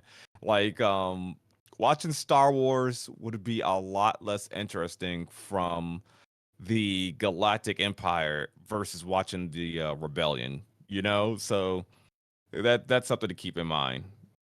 Yep. The Family Dollar, yeah. As All long, right. Mad Hatton says, as Hmm. long as we can combat numbers in actual combat, I don't give a damn what they do in other aspects. And I Yes. hope we can beat up their caravans and cause them problems without having to fight all of them. And yeah, yeah, I completely agree. Like I think large, just because you're a large group, yeah, you get to do this stuff. But guess what? You also get more attention. And so it's not. This is the point. Is it's not going to be like other games. You're not just going to be able to keep it like everything's hunky dory. Like everybody's going to see the same thing that we're seeing. Like, oh wow, these guys Yeah. are hoarding a lot of resources. Yeah, let's go get it. So, yeah. Okay. On to the next one. This is a fun topic, I think. So the next topic is how long should Alpha 2 last? Richie just actually if you guys aren't aware, he's a good Ashes of Creation content creator. You guys, if you guys know me, I'm sure you're aware of him. I mean, I think Ashes is a pretty niche or tight-knit content and community space. So he did a video, how long should Alpha 2 last? And this is an interesting subject to me. This is one, actually, I'm pretty sure this is a subject that Richie asked Steven during the community stream. I'm pretty sure it was him that asked. I could be wrong. But I remember Steven. What was Steven's response to that chat? I forgot. He was pretty much as long as it needs to be, but that's when he said it's not years away. That's when he answered that. That's right. That's where that quote came from. Um, Before we delve into this, you guys in chat, go ahead and give me your answers. Go ahead and give us your responses. How long should Alpha 2 last, in your opinion? Do you think that Alpha 2. and there's a lot of aspects, there's a lot of ways we could go about this. So, just to preface this, Alpha 2 is a persistent alpha. That means when we get our hands on Alpha 2, we essentially have that game. We have Ashes up until launch. Like it's gonna run through launch. Even once the beta is ready, beta 1, beta 2, whatever you want to call it, Alpha 2 is going to be there. Now, a common question or a common concern is how long should it last, and is Alpha 2 burnout a real thing? Because there's a lot of people. I actually saw the messages in Discord today. Like people will be bored of testing Alpha 2, no matter how long they waited. They'll actually be bored like a month into Alpha 2. Like it's already like people are gonna actually get burnt out of testing. I What don't do you believe that guys for a think second. about that? Yeah, me either. I think especially depending on how much stuff they release with, how much features it releases with. And we got to remember they're going to be slowly introducing things as alpha goes on. They spoke on this and I can't remember which podcast it was, but I think it might have been the one that Steven dropped in on. I could be wrong, but I think Steven spoke on like constantly dropping in new content because they're still gonna be working on the game. So introducing this, okay, oh, what's this? Naval content is now here for you to test. This area is now Alpha. available. Hey, we've increased the difficulty of this dungeon due to feedback.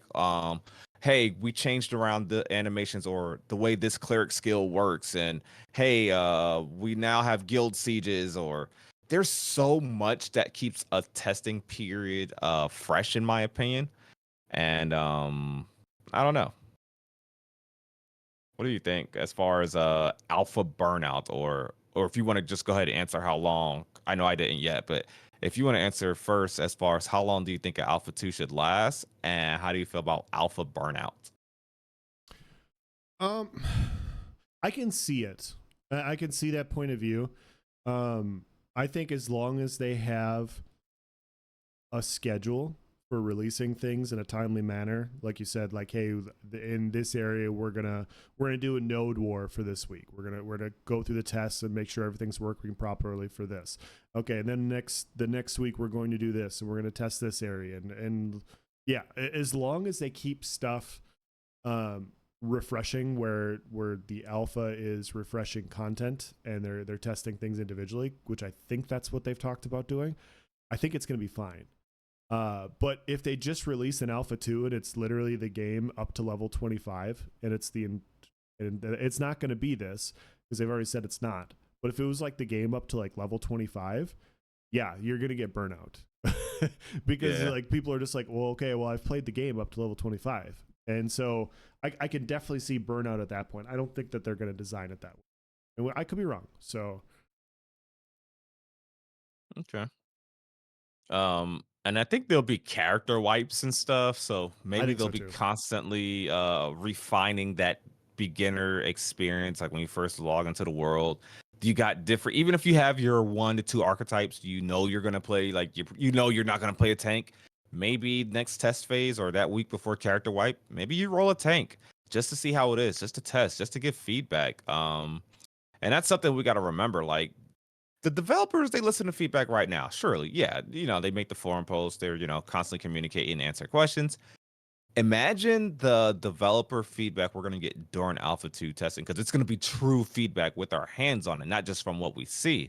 Like there's going Yeah. to be so much hands. I expect Steven to literally just be in Discord as a part-time job, or their team to be on the forums just really responding.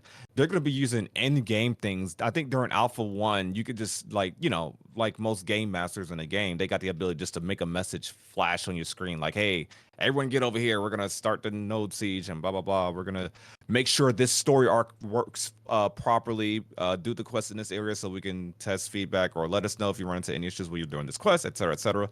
I think the testing phase is going to be actually enticing. I think it's going to actually be fun. And even if you get bored, like I said, there's so many archetypes to test. If I had to say, I don't think burnout's going to be a thing truly, because of the way they're going to be slowly introducing more and more content to keep things fresh. But if I had to give like a duration or how long I would want Alpha 2 to last, someone said Baldur's Gate 3 was actually 3. Was it 3 years of early access? I didn't know that. I knew it had a long early access period. I didn't know it was 3 years. Interesting. Um, Maybe a year, but I don't know. This is a pretty ambitious MMO. Like, let's just say it. Like, there's a lot of people talking about scope creep and everything like that. There's so much stuff they need to iron out and introduce to us that maybe a year is probably about how long it will be Alpha 2. It could be longer. I don't know what you guys think, but I would like to think Alpha 2 will be, I mean, it's going to be persistent, of course, but I'm talking like till we move on to that. Okay, maybe we're ready for beta release. Oh, okay, maybe we're getting close to launch. I think you have Alpha 2 minimum probably a year before we move on to the next phase. I don't know. I I I think with the amount of systems, we got to expect that, right?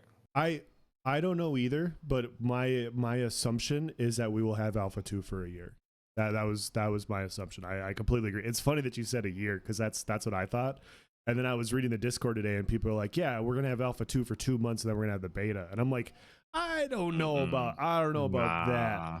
Like there's so Mm-mm. many different systems they have to test as far as like, can this game handle this? Can this game handle this? And you can do that testing concurrently while the developers are fleshing out the game. And I think you can do that. So um yeah, I thought a year, but yeah, I think 6 months to a year, year and a half. Mm-hmm. That'd be There's my so much. expectation. There's so There's much they got left to do. Like, I mean, there's so much. We gotta always take in the fact that there's a lot that we don't see, right? There's a lot they don't show on streams. Hell, I think every showcase has most showcases recently have been the Riverlands. Like, that doesn't mean they're not done with the other biomes, or they're not working on it, or that quest over there are just completely not ready or done at all. But we're seeing what's feature ready. They choose a certain area that's really polished for the most part, and they get that ready for stream. Like, this is ready to be shown. Let's show you guys. Let's kick things up for this specific area. They've actually spoke on this before, but there's so much that they got left, and that I personally would doubt is ready right now. We already know the summoner's not going to be ready for Alpha 2, which I expected that. I'll be quite honest. I was still disappointed when I heard it, but I expected it because the summoner is probably going to be the most complicated class to implement. Like, that's a lot of AI mechanics, and hell, they're probably still working on their regular attacking NPC AI. Like, you saw in the Tower of Carfin story arc stream that there were some mobs, they kind of just like would freeze there for a second, or they didn't really take like a true stun action. Like, there's still stuff that needs to be worked on, even AI wise. And depending on the direction they want to go with the summoner, how they want to go with certain aspects of combat. I think there was talks, someone correct me if I'm wrong. I think there was talks at one point, like, with the summoner, that there was going to be some animal husbandry aspects, like you can customize your summon. I don't know, but we do know that summons are, they're going to be affected by your secondary archetype choice and stuff like that. And that's going to be a lot of stuff to code. It's going to be a lot of stuff to code, and how those summons interact with other players and other things. Then, I mean, and all I've been talking about for the past 1 minute is the summoner. That's just a class. That's just one archetype, excuse me. Imagine them working on the subclasses. Imagine them having to work on all these many different and then augments. Yes. Yeah, like, and then the map is 17 times the size of New World's map, and you have all these different things, and you have the node systems with the different node branches, and then you have caravans, and then you have open sea, and then you have open sea mechanics with bosses, with other ship interactions, and like just it's a lot. Putting content in those vast open seas, and making sure the caravan system is good, and just making sure there's enough PvE, like dungeon content ready to go. Like someone said Alpha 1, like they better give us more, because Alpha 1 was like a couple of weeks or whatever. Like, yeah, I think with them promising that Alpha 2 was a persistent alpha, we definitely don't got to worry about that. Someone said, how much, if any, of the starting content will change at release from Alpha 2, though? Maybe there'll be some changes to avoid burnout. I would imagine there will definitely be some changes. The way I don't know if there's contradicting information out there. There's just me spitballing here, but I would imagine it works out to where Alpha 2, even though it's a persistent alpha, I don't think it would literally just run into launch. Like, you're playing Alpha 2 and then next day they say, all right, full game's ready. There's some changes. I would imagine Alpha 2 runs and then there's like a month break. I would imagine that's how it would have to work. I don't know, but maybe they can work on these things simultaneously, and then there's like a week or a month off, and then boom, the official launch occurs. I don't know. You know what? Speaking of Alpha 2 length, I'm gonna really stretch this out, but it's another subject I randomly just popped in my head I want to cover. You know, something underrated. Go ahead. Go ahead. I was gonna, if you're gonna tangent off this, I did have one comment about. I'll go for it. Galwood says at launch, Alpha 2 will be missing probably 80% of the world map and content, so even a year is pretty optimistic. Ooh, yeah, I've seen someone say something similar in my chat. Arctic thinks it's 2-3 years out. Yeah, I think that's a fair statement. 1 year, I don't see. I think that's a great number he used there too. I would say, yeah, we're probably gonna get 20% the game, 25% tops. I would imagine just the left side of the map, maybe week 1. I don't know. And then we got to think about the network side of things, like handling that many players just for Alpha 2, because I think they're gonna have a lot more Alpha 2 players than what they originally planned for, and might have bit off more than they can chew. So just getting the network and stuff ready, and then them having to prepare for the fact, like, okay, we have a lot of people we're managing this network for. We're gonna add, like, no box cost, you guys. Remember, we're gonna have to prepare for a launch, probably rivaling New World's launch, on that many servers, that many people trying to log in and connect. Yep. Yeah, a year is definitely optimistic. what I was gonna touch on was oh, Panda says Steven straight up said we will test gameplay loops like crazy. Yeah, and I think a lot of people are probably not prepared for that. It is testing. I think there will be a point in Alpha 2 where there's not as many character resets and you're kind of just playing the game while also testing and giving feedback, but you're kind of just playing an MMO. I think at some point we get to that point. I don't see that being within the first month. I don't know. But I think a lot of people aren't prepared for the fact that, hey, this is a test because we've played so many early access or fake alphas to where, like I was mentioning earlier, it's just like an excuse to test the game or, get feedback, but the game's actually done.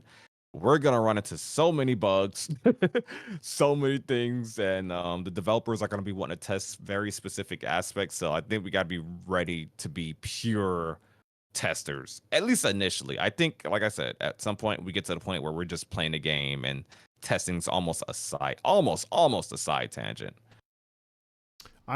Yeah, I mean, it depends. Like if it's a two or oh, hi honey. Yeah. Yeah, my perspective is if it's over a year, I could see people getting burnt out. From my perspective, as a guy that likes to play and test a bunch of different classes, and if there's different gear and there's different weapons, I'm not going to be bored. Yeah. like there's 64 different classes, there's a bunch of different weapon layouts, there's a bunch of different skill layouts. I'm going to want, like, for me, I already know, like, I'm going to want to try everything while I can before I have to create a character that I'm, more or less stuck with. And I'm going to want to know. And obviously things are going to change. Like, they're going to change healing numbers, they're going to change different skill layouts and stuff.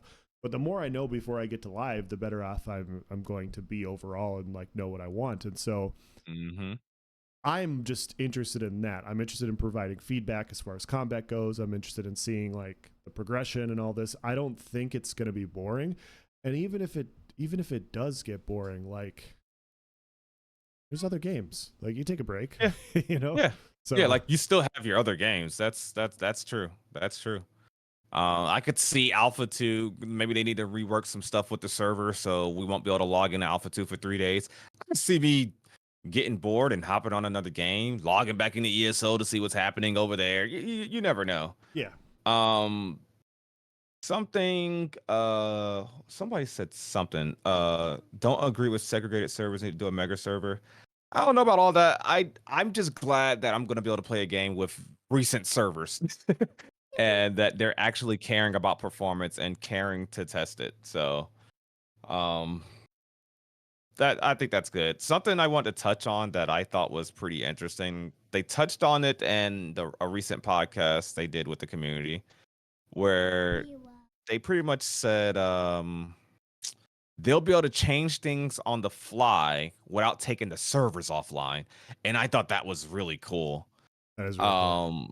That is just being able to do live hot fixes. I think that's the way of the future. The closest thing to a game that I've played, at least a long time, that's able to do that is Dead by Daylight. Obviously not an MMO, far comparison, but as far as like updating things live, they don't have to take the game down or take the servers offline because a certain killer in the game is OP or this perk is being abused or it's not working as intended. They can what is called kill switch or hot fix or basically make it so like, hey, you can't select this perk. It's being taken offline. That's it. You don't got to download another patch. You don't got to wait 2 weeks for the console approval. They can just just do it right then and there. Bam. And I think that kind of technology, like Guild Wars 2, yeah. I've actually been online when Guild Wars 2 was yeah, that's right. That was in Guild Wars 2. Like you just had to log out. Like I know in most situations I had to just log out and log back in. Like there was nothing for me to download. And what's pretty cool is once that download was available, they never I don't think they threatened to kick me off. It was just like, hey, there's a new version of the game. And I remember because I was grouped with somebody and I was like, why can't I think it prevented me from joining the group. I could be remembering that wrong, but I just know all I had to do was log out to the main menu and come right back. And I was like, oh, okay. I got the update.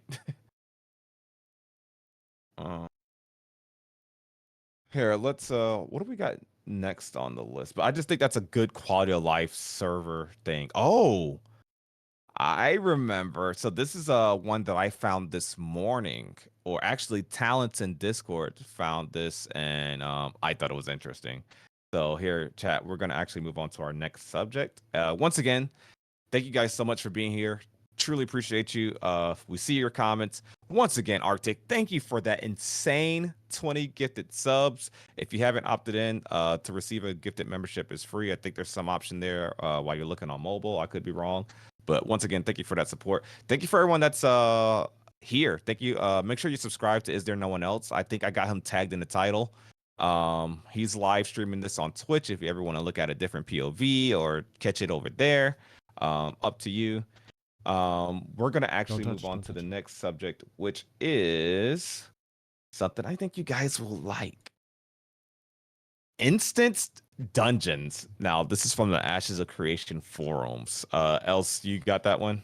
Yep, I got it up. I don't know if you had to step away. Yeah, I'm here. Wait for see. it. So this next one is Instanced Dungeon. Oh.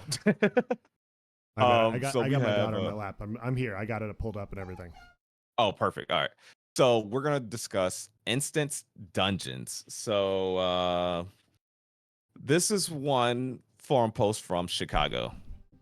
He says, and chat, I really want feedback on this. He says, I like the fact that the dungeons in Ashes of Creation are open world. However, I think they should have a cap of players that can enter each dungeon. A good example is Anarchy Online. They had a player cap of about 16 to 24 players per dungeon before a new ID was formed or a new layer. The problem with open world dungeons is, on paper, it sounds fun. You can PvP for the chance of loot, etc., but in reality, it will be chaos. With servers holding anywhere between 10 to 20,000 players at a given time, people will just skip dungeons altogether, as competing against 500 other players for a chance of loot is just not worth it. Once the game matures and there becomes twink items dropping from certain bosses and certain dungeons, this will be even worse. And I feel that a large part of the game will just be unobtainable by a vast majority of players. I don't think dungeons instance lock like WoW to a 5-man team is the way to go. But maybe they should have a player cap. What's everyone's thoughts? This is a interesting one. While we're getting some feedback, Chad in chat says, that's a WoW player for you. He says, LOL instance for content, plain and simple.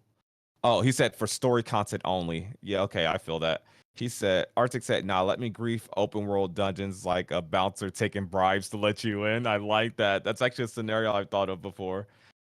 He said, no, how will Mike Zurich PK other guilds? Someone else says, dungeons not being instance creates scarcity of resources you get from the dungeons. Ooh, I like that. Yeah. No instance in a non-instance world. So I am against this because what I think will happen, and maybe if he said a larger cap, I don't know, but I feel like that takes away from the dungeon. Are we more than likely just going to see like a freaking army of like 50 players all huddled around a boss waiting for it to spawn and try to instantly nuke it? Maybe initially, especially, but I think the way the game is designed with risk versus reward, scarcity, and just the potential for conflict in PvP and that potential for a guild or a certain group of people to lock that dungeon down from other players, I think that issue being an issue is actually a good thing and adds strife. It adds a flair and it adds more value to said loot. And he says here that it sounds fun, which I mean, it does sound fun on paper to me. I'll be honest, because I've never played this game he's speaking of or whatever. But I don't think you want to do that. If it becomes an issue where there's like, I mean, god dang, 200 people camping one boss or 200 people standing out. Because what will happen if you don't allow that is you're just going to get a line of 200 people spamming the button to enter the dungeon. And I think that's actually worse, walking up to a piece of content and not having access to it in that way versus having the option to PK someone to get them out the way. In my opinion, that is better. Um, I Also, one more thing. They did say something really cool that really even made me more excited about this game, PvE wise. Bosses will scale depending on how many people are in the dungeon. And I think that's a big deal. And I hope they make it really drastic. I hope they overdo it. I really hope if 50 people want to cram in a dungeon, that boss gets and I think they said it'll just get different mechanics, but I hope they make it get more health when it spawns, depending on how many people was in the remote area, more deadly damage, et cetera, et cetera. But that's my take on it. And I think that's how you balance this right here. don't like it. I don't like the idea of instance dungeons for this specific game. I think the point that Intrepid is trying to do is to try to bring the massively multiplayer back into massively multiplayer online RPGs. Like that's the goal. If you start to do instance dungeons, I get his point. I get this point of view that some of these areas are going to be chaos, and he's bringing up numbers. What he didn't bring up is the sheer size of the map. Like, there's going to be more than just a few dungeons. There's going to be more than just a few spaces. If you can't get into one spot at that point in time, there will be other areas of the world that will also be equally as valuable. Like Steven's brought up the point that as you want to progress your node, you will have to like go to other areas of the map in order to get other resources, because you're not going to have everything readily available to you in one spot. So let's just all acknowledge that we're all going to be traveling. Like, we're all going to be adventuring around different parts of the map. And so, yes, if you don't want to go into one big dungeon, there's going to be other dungeons, or there's going to be other caves, or there's going to be other world bosses, or there's going to be other things. And I know some people are going to be like, well, I want to do that thing. And it's like, well, then do it. It's your choice. It's your choice to engage in that or not to engage in that. But you don't have to fight over like 50 drops if 1,000 people are there. Go somewhere else, you know? So easy. But yeah, I think it's, I don't know. I get the perspective. I get the idea of instance dungeons. I totally understand, because we have instance dungeons as well. I get that point of view, but if the goal is no safe spaces, if the goal is like every interaction is supposed to be meaningful, it takes away that fun. It takes away that sort of aspect. And this game is just shaping up to be more and more of, well, if you can't do this one thing, you got to figure it out. And I'd rather have the figure it out aspect than just be gifted drops from a dungeon. Mm-hmm. That's my perspective. I think it just, I'm with you. It just doesn't fit in this game. Yeah. And then there's the issue, like, okay, let's say you make a 50-player cap. How do you manage that system on who's allowed? Is it like a bouncer at a nightclub? You see one person come out, so one more person can go in. Are we really going to do fire marshal style tactics? Like, I just think you're going to get people spamming the entrance for their turn. Or I guess you can do a simple queue system, right? Like, you put yourself in queue to be able to enter that dungeon. So like, there's a 50-person cap. You click the dungeon on the map, and you don't have to sit there and wait. But once your queue pops, you have a minute to enter the dungeon and take your place in that queue. I could see a system like that working, but I don't know. I want to keep the threat of that dungeon, because what could happen with that is maybe you just get all your guild members in that queue, and eventually like 40 of the 50 people in that dungeon is from one guild. So as soon as a player walks in, they get PK'd. And then the corruption system maybe doesn't work as well, because they're not going to get killed by their group members in there. And then the guy's already in the dungeon, so maybe he works off the XP debt while he's in the dungeon, farming for the gear he's doing anyway. I could just see a bunch of chain reaction, if you will, issues with doing this. But yeah, somebody in chat said something pretty cool. Too many players could cause an earthquake or some sort of dynamic environmental issues. That would be a cool mechanic. Too many people in one area, so a certain boss. Remember, they said the world will react to players, and you put a node up in this area, but it'll awaken some sleeping dragon from this volcano, stuff like that. Maybe a player dense penalty like that would be really cool. Like, all right, you guys want to be 200 deep in this dungeon? Well, every 10 seconds, you're going to get a AoE quake damage that does 10 damage to your health. And you just got to deal with that simply because there's so many people in the dungeon. Like, wouldn't that be sick? I just thought about that off the top of the head, by the way. I think that would be Yeah, really that'd be cool. cool. Um, I think that's I get his point though. I get his concern, especially if he's played in a system like this. So it's not exactly like it's not like a bad take per se. I just disagree with it. So, but I get it. I definitely get it. I definitely wouldn't want it to be just 24 players. We talked about this. I think it was in episode 1 of this podcast. But this game is like what he's talking about is your roller coaster MMO where you have point A to point B, and the entire goal is to get to end game as fast as possible. And so he wants dungeons streamlined so that people have access to the gear, so that they get their end game stuff and these sorts of things. This is a sandbox MMO.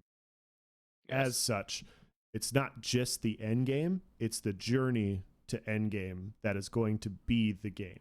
And I know, like, there's so much, I see it a lot. Like, people are having a hard time grasping the difference between the two.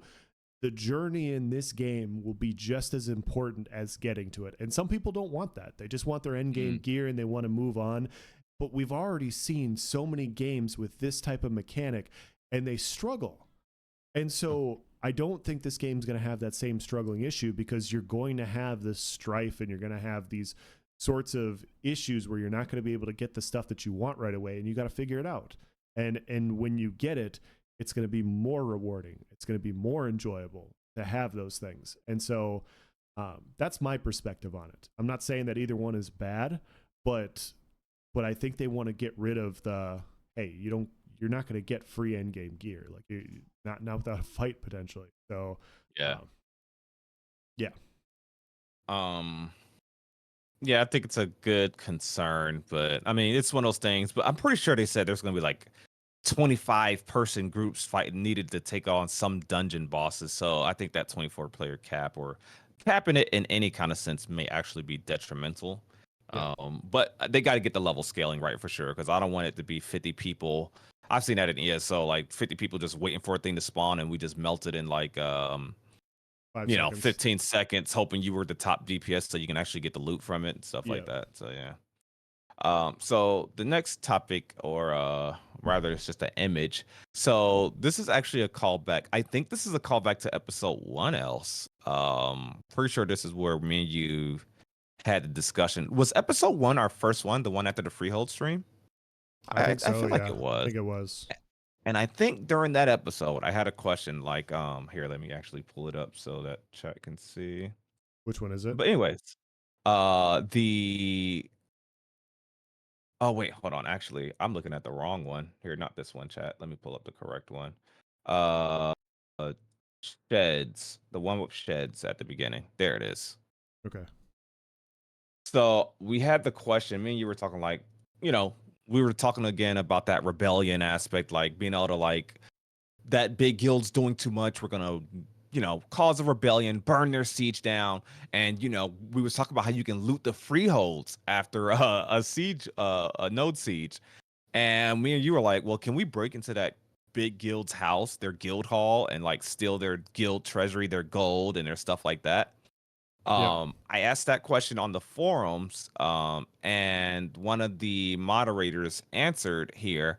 He said, sheds are present on empty freehold plots to provide storage for materials needed to construct freehold buildings. So no, we can't get gold. We just have access to their materials that they left behind. Assuming they didn't pull them out, I guess, for the siege ward. But yeah, we'd just be able to get materials. We can't rob people for their gold, apparently. So I just thought that was yeah, I was hoping we could like steal gold somehow. We should be able to steal gold. I'm gonna push that for Alpha 2. That's gonna be my agenda. So you know what? I want to be able to like, I want people to I don't know. Just the concept of taking gold. I guess it's the Imperial City vets in us, you know. Like I would take Yeah, currency from like I somebody. feel like it reminds me of Vikings, right? The TV show where you go and you raid and you plunder an area and you get all the riches. I'd like Yeah, access to the riches. Like if you have gold and resources and you're storing it in your free, like you shouldn't be able to move it out. If they conquer it, they take a portion of it, not all of it, but yeah, you yeah. should be able to take the riches. So And I think that's what attracts me to the caravan system is like no, not knowing what's in that caravan because we won't have visual tales, but just knowing like I might have hit the score. I might hit a jackpot. I may have found some guy that was just testing caravans and all he has is like 100 yeah, lumber or But what if you hit that jackpot and he only had like two guards and you're like, holy crap, we are set for life kind of thing. yeah, Like that thrill of taking something valuable. Um, we got another question that was answered on the forums. Obviously not from me, but I saw this and he said, we'd love to have every race available during Alpha 2. As for classes, mind you, he didn't directly answer this. Very smart marketing. He said, we'd love to have every race available for Alpha 2. As for classes, we haven't released any information regarding which ones may possibly be available, but we'd love to have all archetypes available during Alpha 2. This ties back into that earlier conversation we was having. Like, I wonder what classes or how many classes are not going to be available, what content's going to be available. Um, Races, I think Talnar are going to be like the summoner of retrospectively in that they're not going to be ready or they'll be the toughest to like really fledge out or whatever. sure. um but I thought that one was interesting. Like I wonder if every archetype is available. Now hear me out on this, else in chat. If that archetype is available, can we then therefore assume that it's available as a secondary class? Or do you think if they're going to show the rogue next, right? I think it's the rogue next. So, and they showed the tank. It Let's better say the be. tank, yeah. If the tank and rogue are available at Alpha 2's launch, could we foresee a situation where we jump into Alpha 2 and I can't play tank rogue, even though rogue's available? Or do you think when the reason that they say not all classes may be available is because that would cover the basis of tank summoners not going to be available? Or I like that's what I'm curious about. Yeah, it's definitely speculation. I think one of the big things holding back, and you saw the same thing I did, and we've already talked about it.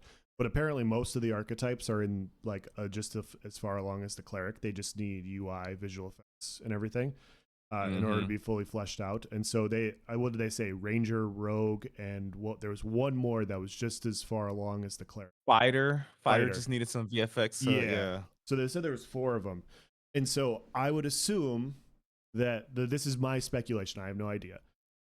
I would assume that they have the way give time for augment visual effects and to flesh those out. And so because you have the visual effects of all these different classes, that's great. But now you have to do the visual effects of different augments, and those are and depending on how in depth they go, like that may take. So I could see that taking. Yeah.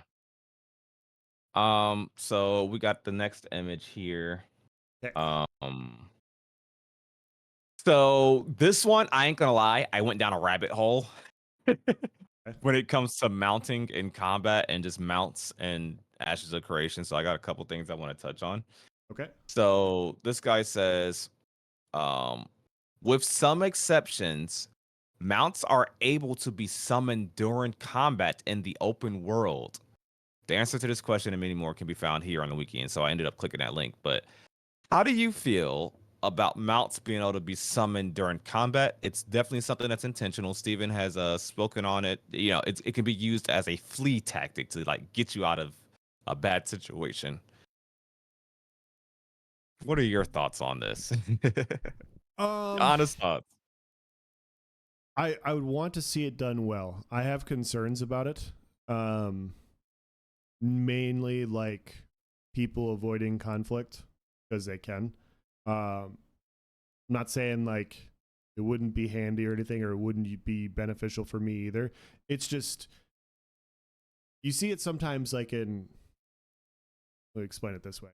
You see, we've seen it sometimes in the past in New World where some classes, because they have speed and they have rapier, they have inferno staff, like you could never close the gap, and Mm-hmm. it's just annoying because like they're just there.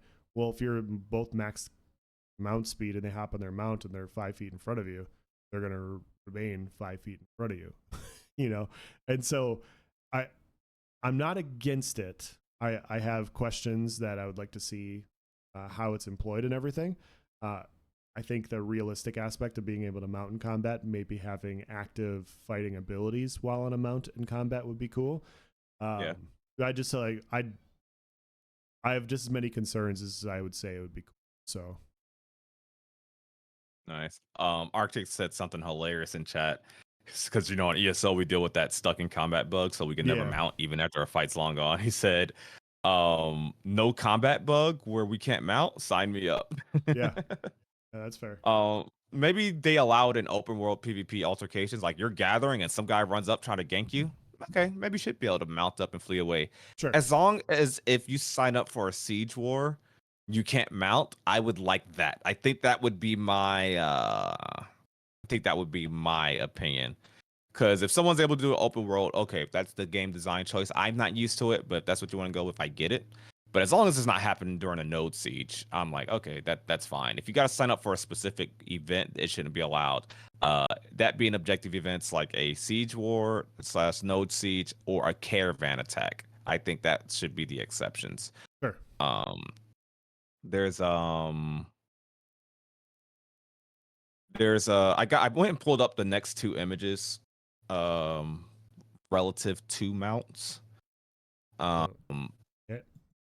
oh gosh, I just thought about this. Imagine running up on someone, you're trying to gank them, and they they whip out a freaking flying mount and just say deuces. But there will be not mount stamina, but you can target the mount itself. And actually, I think that information is actually one of these images that I pulled from the wiki. So first image says there's definite this is a quote from Steven, by the way.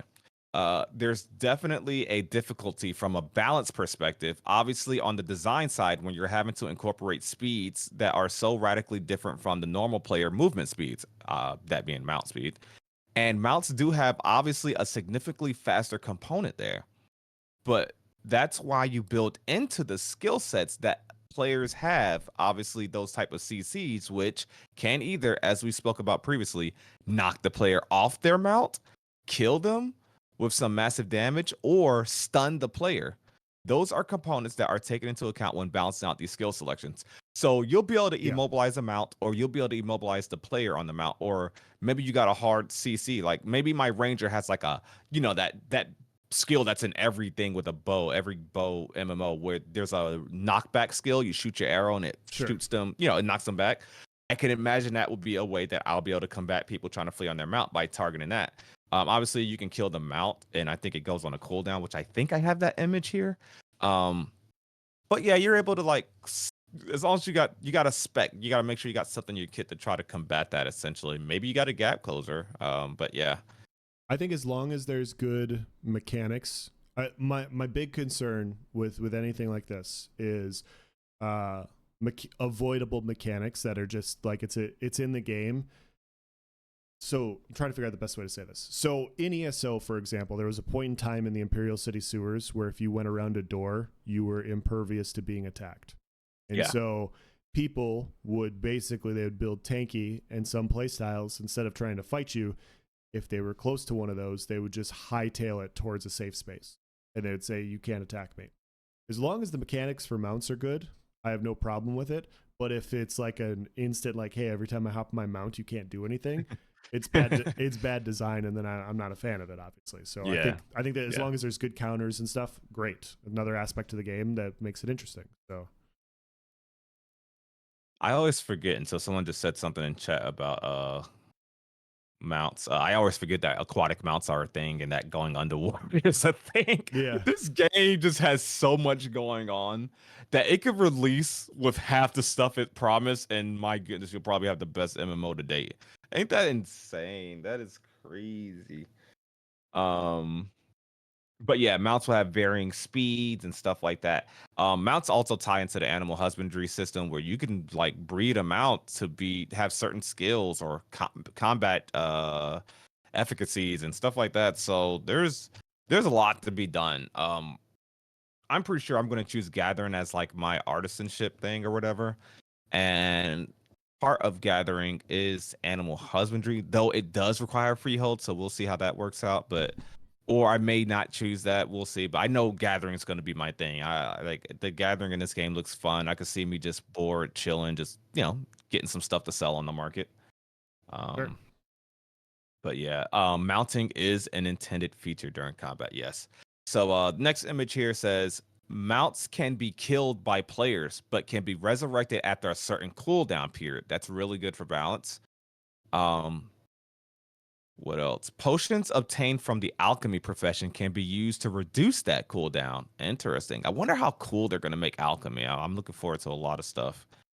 Um, Mounts that die a certain number of times within a certain set period might gain a debuff that requires a different material component to assist with their resurrection. Interesting. So don't y'all go mistreating your mounts, or else there'll be probably some expensive consequences for you, I imagine. Hmm. How are the mounts in BDO Arctic? I saw one footage of BDO mounts, and that thing looked fast. I saw the Pegasus and Peon's latest video. Welcome to the chat, Rage. Welcome on in, everybody. Appreciate you guys being here. But yeah, I went down a random mount rabbit hole. I think that was this morning or yesterday, whenever that was. So I Sure. just thought that was interesting because I know very that's interesting. something it's not something I'm used to, and I thought was just I actually thought it was a bug during Alpha 1.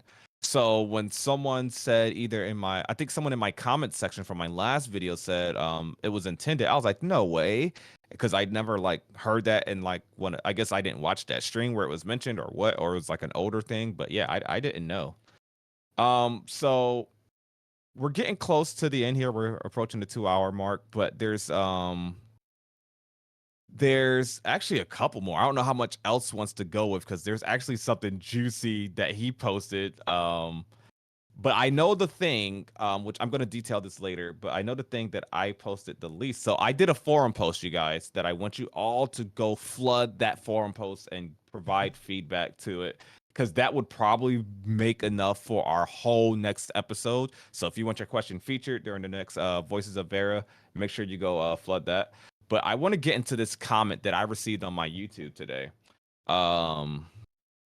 This one I Oh thought was boy. interesting. Bringing up So salty posts. now usually I don't do this. I'm open to all feedback or whatever. So I posted a video last week. Ashes of Creation combat should be worried. And what the basis of this video was, CC break and stuff like that, and good stun mechanics. That's just like the short gist of the video. So this guy comments, he said 2023 and this combat and playing. Go to hell, AOC. I guess he meant AOC. He said, go to hell, AOC. Look at Chrono Odyssey, please. So he didn't like the combat that he saw featured in the background of this video. He's angry at Ashes of Creation. And he said, look at Chrono Odyssey. Chrono Odyssey is an upcoming MMORPG. It's got really good action combat. It looks like literally, I kid you not, it literally looks like Elden Ring in an MMO. It literally looks like Elden Ring combat. I can't stress that enough. It looks pretty good. Let's check it out. Here's you want to pull some up? You want to do it today? Eh. I think it'll be something to look into. Yeah, we'll look at Chrono Odyssey. I'm okay in the future. Yeah. So Chrono Odyssey has really action combat, and it has good trailers, and that's kind of what I alluded to in my comment that you guys can see here. If you just YouTube search MMORPG Chrono Odyssey, I probably can't show it on stream or else I'll get copyrighted probably, but it has really good action action combat. Anyways, I said that's a little extreme. And this is because, do you guys remember the Throne of Liberty trailers? You've probably seen my Throne of Liberty video or other Throne of Liberty videos where it was a disappointment. Dawn of Liberty has had some of the coolest trailers to date, in my opinion, and that combat looks super action combat. It looked really cool, just like Chrono Odyssey combat looks cool, and it looks like real gameplay footage. But remember, gameplay trailers don't have to be gameplay trailers. We saw Dawn of Liberty gameplay trailers where it looks like we were actually watching gameplay, and that's what they do. They make it look like you're watching actual gameplay, and they hide the UI for cinematic purposes. That doesn't mean that's the actual gameplay. Just Yeah. because you see like dodge roll and like, oh, that's in-game footage, that's in-game gameplay. Dawn of Liberty did the same thing. I'm not saying that Chrono Odyssey is doing the same thing. I'm saying wait till you see true gameplay. Wait till you see true gameplay before you start saying AOC is trash and go look at Chrono Odyssey. Like you haven't seen enough of Chrono Odyssey. It looks freaking cool in the trailers. Yes, it looks like great combat, but we haven't seen anything. Don't fall victim to these MMO trailers, in my opinion. Yeah, I honestly, we could do an entire podcast talking about video game scams. And I'm not going to, I'm not saying Chrono Odyssey is. I'm not saying that. I'm not saying that any specific game is. But there are so many different, I've thought about doing this video in the past.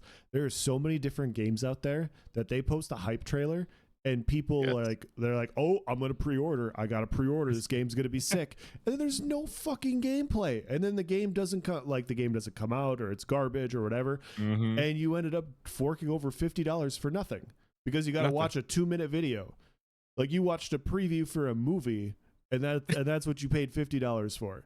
And it drives me, I feel bad. It doesn't drive me insane because I don't do this. It's your money. You're entitled to do what you want with your money. But making informed decisions on what you're going to spend your money on is very important. And yeah, I'm down to check out Chrono Odyssey and see what it is. But yeah, if it doesn't have any combat or gameplay, why would I hype it up over a game that does? Like, it's just like, yeah, I'll check it out. I'm going to check out other games too. I'm excited for the Dune movie or the Dune MMO. I haven't seen the combat yet. So I'm not going to say it's better than Ashes. Really excited. Yeah, that Dune MMO looks really sick. I like the idea a lot. So, and you know what's funny?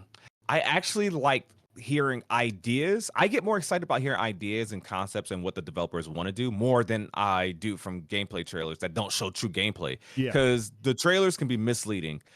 You know what's funny? As good as I think Chrono Odyssey looks like it's action combat or whatever, I am more excited about the Dune MMO and PAX Day. Let's go. The Dune MMO and PAX Day. Listening to those developers talk and what their vision is, I am so excited. I haven't seen gameplay. Really, I haven't seen gameplay for either, like their true in-game combat. But I'm excited for those two because they have the right idea. But I'm not going to look at a Chrono Odyssey or Dawn and Liberty trailer and be like, oh man, look at that combat. That looks really cool. You have a better time of exciting me from ideas more than a gameplay trailer, which can be fooled. And yeah, Throne and Liberty is the perfect example of, hey, we spoke too soon. So we spoke too soon. And so, yeah, I am very excited about Dune. I am registered for the beta. I am very excited for PAX Day. I'm registered for the alpha. I hope I get into both. I will be covering both. I know you will be covering both now. I didn't know you were actually interested in Dune. That's cool. So, dude, I told you about it. Oh yeah, you did tell me, and I was like, yeah, dude, I'm in. I was in like immediately because I grew up watching Dune, and like, You know what's funny? You know, it's funny. Like I posted it to you because I watched it during I did a gameplay stream where not a gameplay stream. I worded that horribly. I did a stream where we watched gameplay of like upcoming games or whatever, the best games of 2023 or forward-coming. But I posted it and it looked really cool.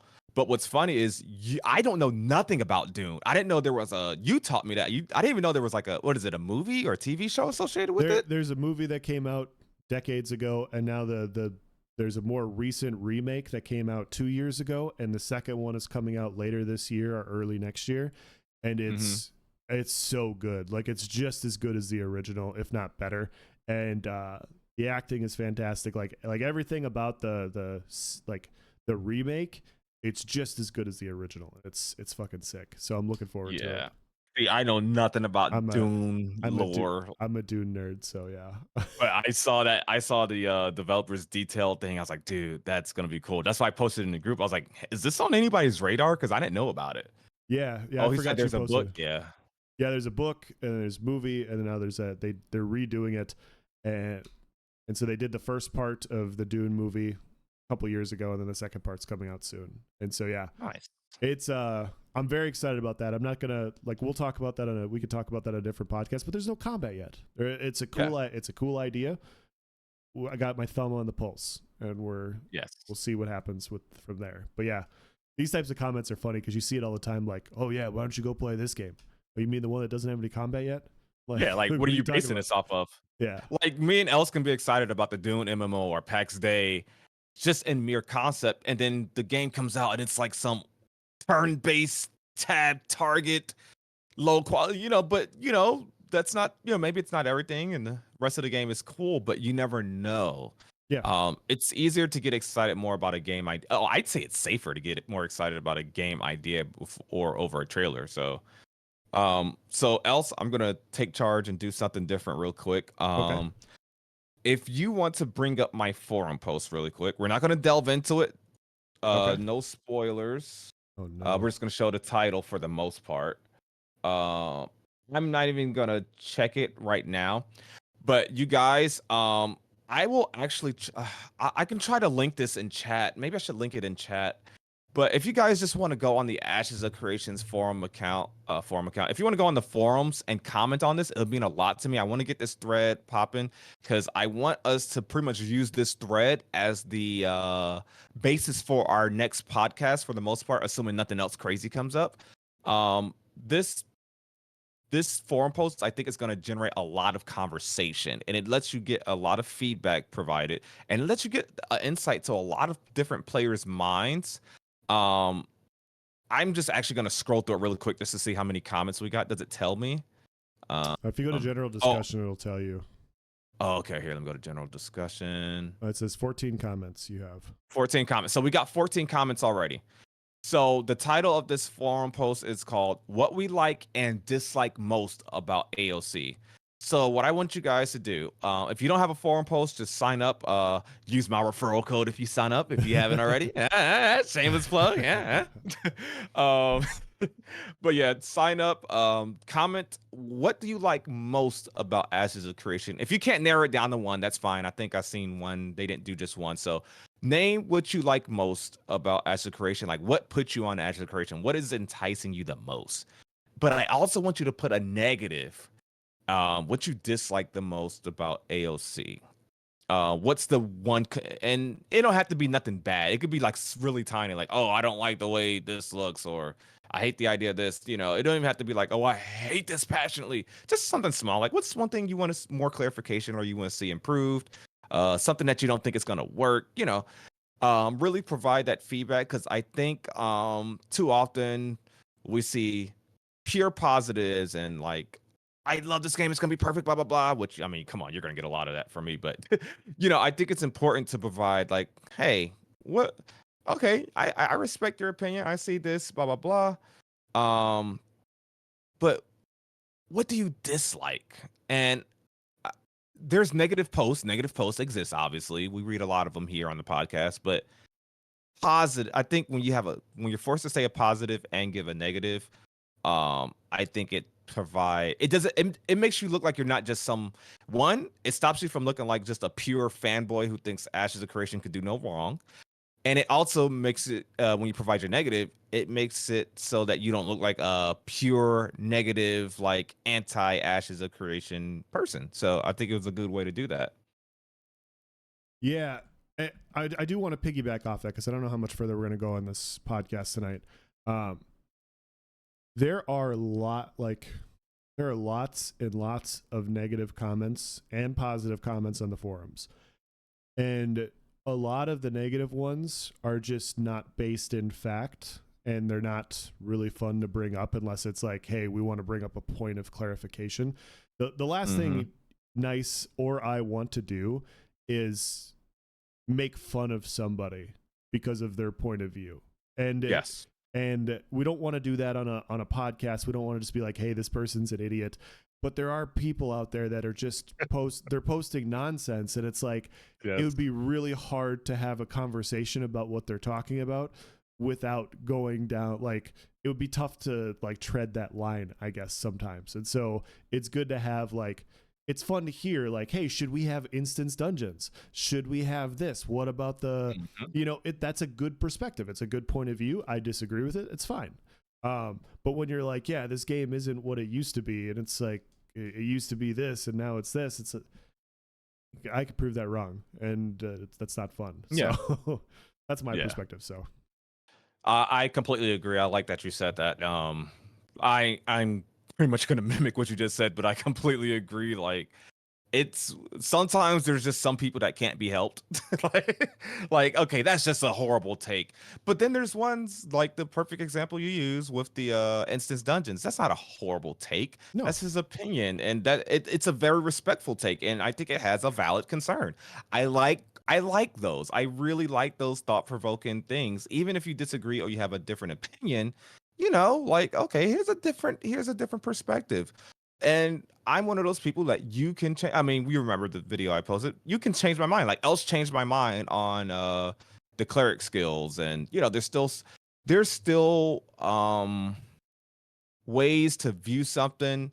Like, we never look at a post or a different take and be like, and just predetermine going into this, like, oh, you're freaking wrong, So yeah, but yeah, I did just pin that comment in chat. So we're not going to discuss this because I think we're long into this episode already, and I think we can get like especially because I just posted this a couple hours ago, chat. So make sure you go to that post, provide your feedback, and we will be reading each response next stream. So yeah, do that. But we're gonna close it on our last topic that Else posted. Unless you want to move that one to next stream, it's up to you. Which one is? It's titled, I think it's time for an Alpha 2 timeline. That's a good one. That's a good, just the title. Yeah. I haven't read it, but yeah, just we can the do title. This one. We can do this one, and then we can do a brief Q&A if anybody has any questions or whatever, and then we can call it. Sounds good to me. All right. Yeah, I thought this is interesting, and it's, once again, it's just a point of view, and I think it's good to have these. We actually discussed the Chicago one already.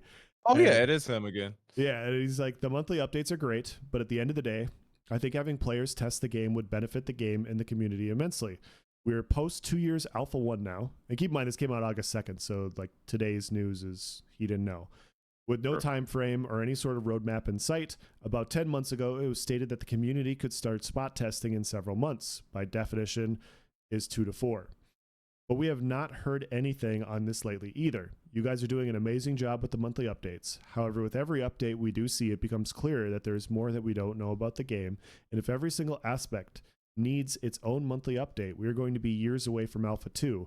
We still have 3 classes, naval content, crafting, could be 5 months of streams by itself, augments, skill trees, nodes, PvP / caravans. Honestly, another combat update is needed at this point. The list goes on and on. Steven stated that Alpha 2 was not close, but also not years away, pretty much saying it would release next year, but it would be extremely nice for the community if we could see a roadmap. We're not asking for specific dates, but maybe milestones that need to be crossed before the Alpha 2 launch.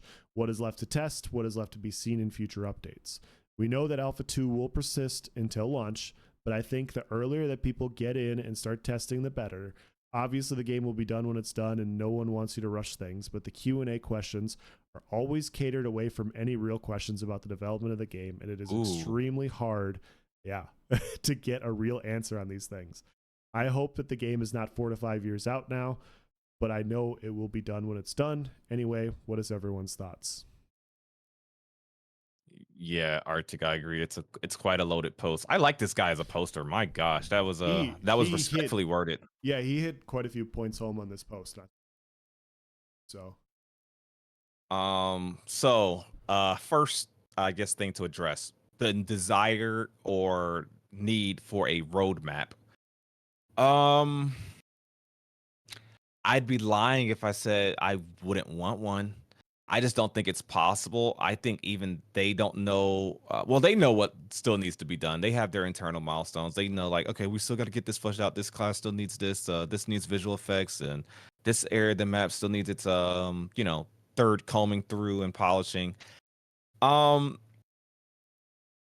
a roadmap is tough to do without dates, and I'm glad he said that it doesn't have to be dates, but at least, like, little bullet points, like, okay, we did this, or this is finished, so one more milestone left. So I think that's a fair thing to ask. I just don't, with the way they're doing development, I don't know if it's possible.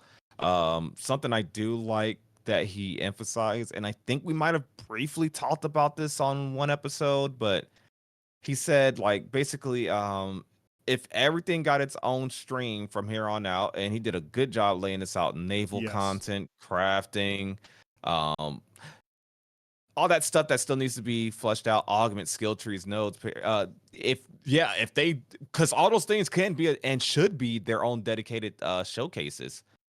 um and this is me nitpicking really quick because I just thought about this, but maybe stuff that's not ready or that's not going to be in Alpha 2, they can skip. And I mean that specifically with naval content. Maybe they don't even do a stream for that before Alpha 2 until maybe because they're still going to be doing monthly streams, right? During Alpha 2. So maybe they can, during Alpha 2, they can be like, all right, you guys, naval content is ready. Here's what you're going to expect next month once the Alpha 2 patch comes through. You should be able to, we'll have a character reset. Naval content will now be a thing. So maybe stuff like that could be pushed, but stuff that can't be pushed that I expect is going to be an Alpha 2, of course, is crafting, Yeah. augments, skill trees. We know nodes is this month, PvP caravan. So he's right in that I mean, there's a lot of stuff still left to cover. I think a lot of this is just like, we're like, he said, take your time or whatever, but a lot of this is just us wanting answers. And to address that last spicy part, he said the Q&A questions are catered away from the real questions. I'm not gonna lie. I'm not saying every question I've had or I've asked is like the game changer of fountain of information, but I think with this cleric stream, I'm not gonna name any specific questions. I don't remember them right now anyway, and there's probably a reason that I don't remember them right now. But I think with this last cleric Q&A, there were some questions I'm like, wait, wasn't that answered? Or wait, really? That's what we get one stream a month, one little tidbit of information a month, and that was the question that was asked. It's like, oh no, like especially when it gets like super niche of a question. Yeah. I So I will say this. I and Steven said this in the past, and so don't feel like I'm, you know, breaking any barriers here. But they want to keep a lot of the game available for when it's released. And so a lot of things I could see potentially not being covered. And a lot of the things that they're bringing up here that I think they will be, but like world travel, quest lines, like I don't think they're going to talk about like the world a whole lot and like what can happen in the world. I think they're going to leave that for people to explore. But we have 5 more monthly live streams. And so let's go through what he says. So nodes is supposed to be done this month. So let's just say it does and it doesn't get pushed back. So we got nodes. We have another class coming. Apparently the rogue is going to be the next class. And so that's 2. Crafting is probably down the road. So that's 3 of them. And then we start getting into potentially another class. We can talk about that 4.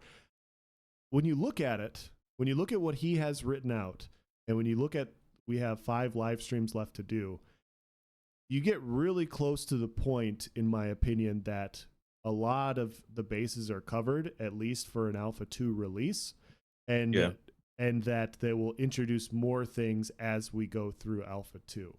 And so we've already talked about this, and I'm once again just gonna peddle my tinfoil hat theory. I think that's what's going to happen. I think they're going to show a few more classes. They're going to, a few more archetypes. They're going to go through nodes, and they're going to show some crafting stuff. And then I think that there's a decent chance, like early next year, they're going to announce Alpha 2. And then we're going to test the stuff that they have while they cook on the other things that they need to cook on. And it'll basically work, in parallel with each. I think that's how it's going to work. but I don't know for sure. Yeah. But I I agree. wouldn't. Yeah, I wouldn't mind them like saving some stuff for Alpha 2 for sure. And I think with the launch of Alpha 2, like maybe Alpha 2 has a set date and it launches in 2 weeks. And then, but that date, they do the Bard, like they do the Bard right before Alpha 2. Yeah, Or maybe they week start like one or month doing one. longer streams. Like maybe crafting is intricate, but they say, hey, we want to save some stuff for you guys to discover during Alpha 2. Yep, So they give a brief overview of crafting and are able to show the rogue at the same time. exactly. Or they should two birds with one stone. Skill trees, right? You need to show skill trees, how they work. Maybe you want to show augments and secondary classes. Yep, Why not show the rogue and then go through its skill tree and show how skill trees will work? yep. Boom. Boom. You just saved 2 months. Well, a month. Yeah, Um, I personally don't need a timeline. I mean, I'm like you, object to one, but I will say that I'm not a video game designer or anything like that. What I do is I've flipped 2 houses in the last 2 years, and I've been doing a lot of different projects, and working on projects is just not linear. And it doesn't matter what the project is. Anytime they start setting up a timeline and broadcasting to hundreds of thousands of people as to what the timeline is, it opens up opportunities for scrutiny. And we've already seen yes. what happens when they don't deliver on things. They know that, and that's why we're not good.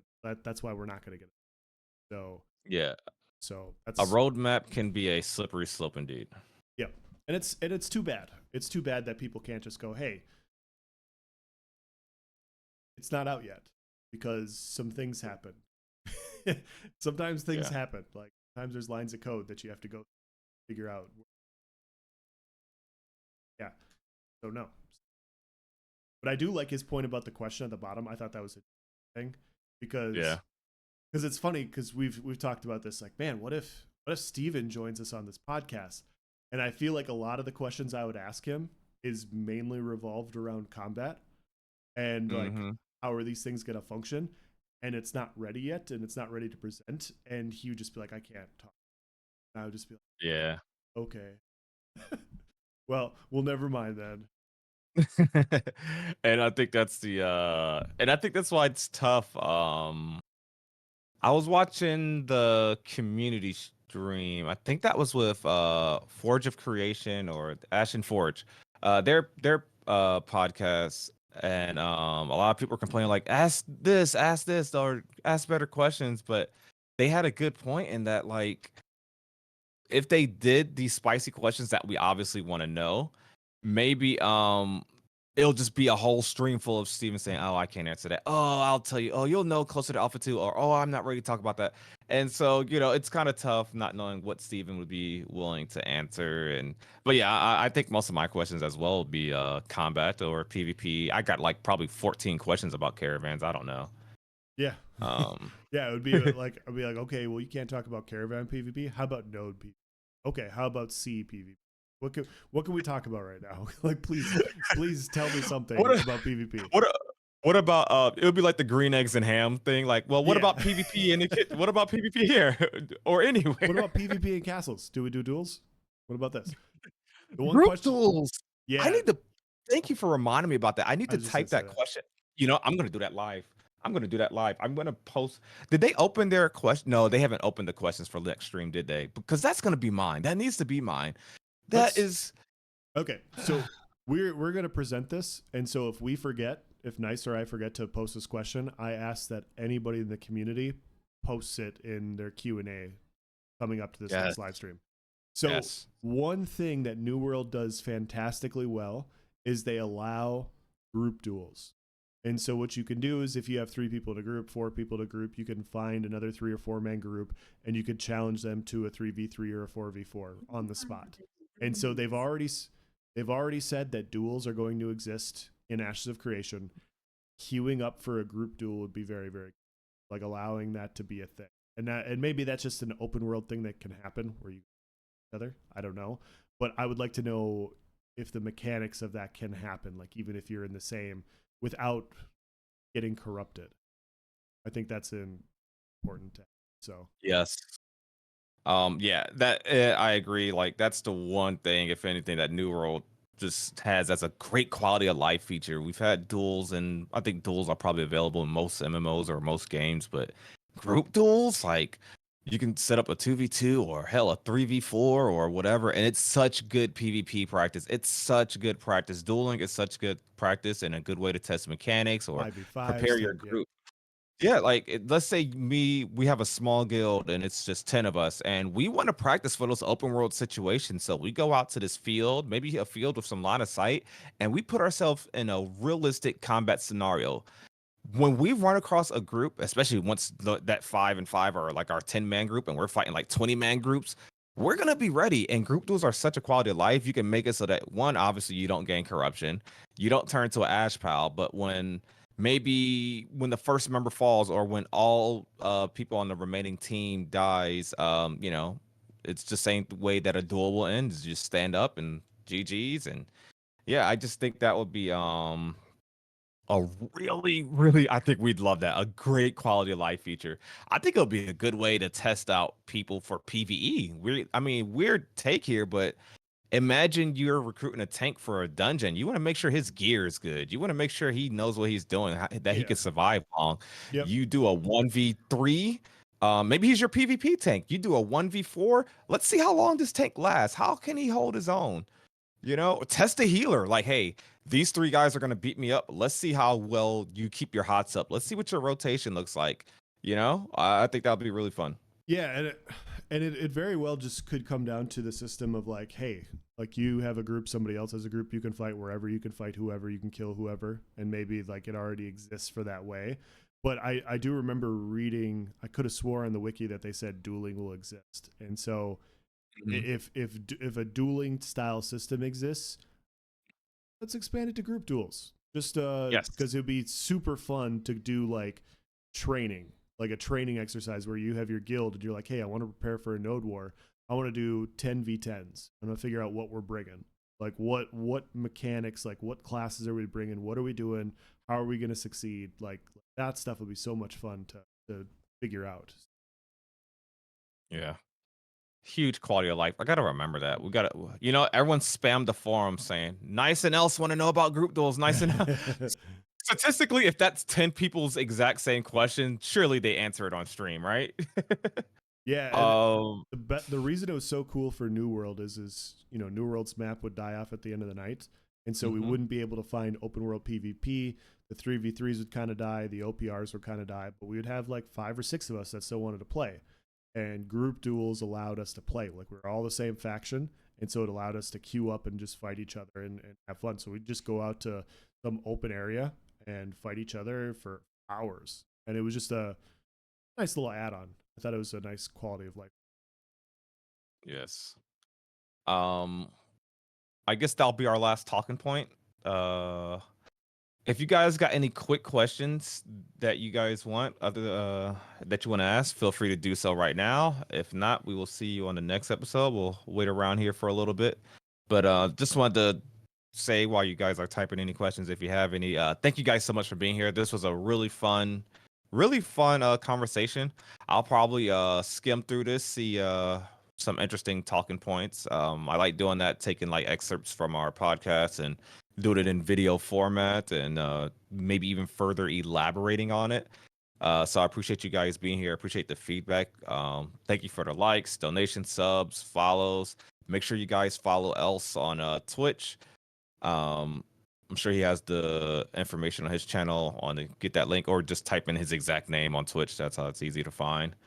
Um, but yeah, got a question here in chat. Sure. Will you keep doing this forever? It feels like talking with friends. Yeah, yeah. I mean, we've done it. I see when we first started this, I thought maybe it'll end up being every other Tuesday, but it's been so fun chatting with you guys that yeah, we could probably be doing this weekly. Like, yeah, it's like a good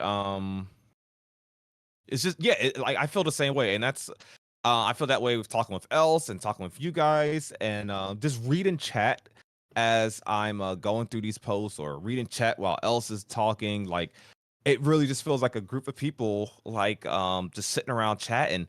I'm not gonna say who, where, when, why, how, but I've watched podcasts where I feel like the person is talking at me. Does that make sense Yeah. to you guys? Yeah. The guy is on a pedestal. He's the fountain of knowledge, or she's the fountain of knowledge. You're here to listen to me. I'm going to tell you what you want and what you don't really want. My opinion is valid. You think you want this, but you don't want this. Like, really on a pedestal, instead of inviting a discussion, looking at different takes, different perspectives, looking at feedback from the community. That is a big difference. And I think that's something we do very well and different on this podcast. Like, we could disagree with something that you guys say in chat or something from these forum posts, but it's going to be in a respectful manner. It's going to be all encompassing. It's going to be explained. It's not no like, I'm right. Because me and Else don't know everything. No. Spoiler, we No, are we not don't. AOC geniuses. We have not I've listened to every word that's came out of Stephen mouth in the last 14 years. I can tell you where every pebble on the ground of an Alpha 1 was. And I don't pride myself on being a literal wiki, but I know where to find the answers. And we know good ideologies, how to make what makes a good game, what players want. Listen to the community, because we're so in touch with you guys.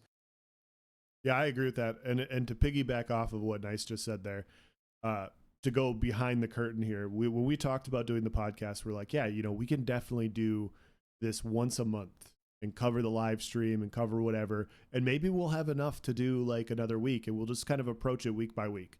And so the first two, it was really easy. Like, we had enough content. It was super easy to fly through. Even the third week, it was easy. We found content. And then we did 3. And I haven't said this yet, but I just realized that when you guys were talking about it. But it wasn't that I was trying to like, man, I hope we find content because I'd like to do a podcast. I was actively searching last night for like 2 or 3 hours to try to find content because I wanted to do another podcast. And I couldn't find it. And I was like, and so I messaged Nyce this morning. I'm like, dude, I'm sorry. I looked, I couldn't find enough. I don't know if we have enough for a podcast this week. And Nyce is like, I got you. And so we're able to do another one. But I agree. It turned from like, oh, hopefully we have enough to talk about, to like, man, like we need to find stuff to talk about. So Now look at us 2.5 hours in. Yeah. Somebody, Dark Reaps on my set said, can't wait for Ash's vigor math. It's coming. I promise you. Yes, the vigor math will be coming. So Nepti has a Q&A.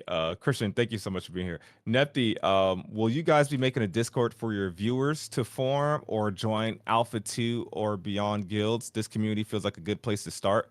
So should I just reveal it or no? Yes. Okay, so we do have a Discord created for Ashes of Creation.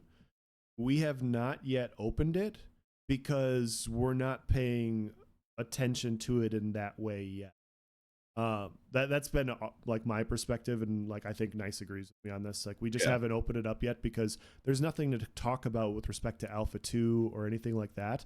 And the minute Alpha 2 is announced, we will be opening that Discord to get everybody in. And so, yes, we do have one.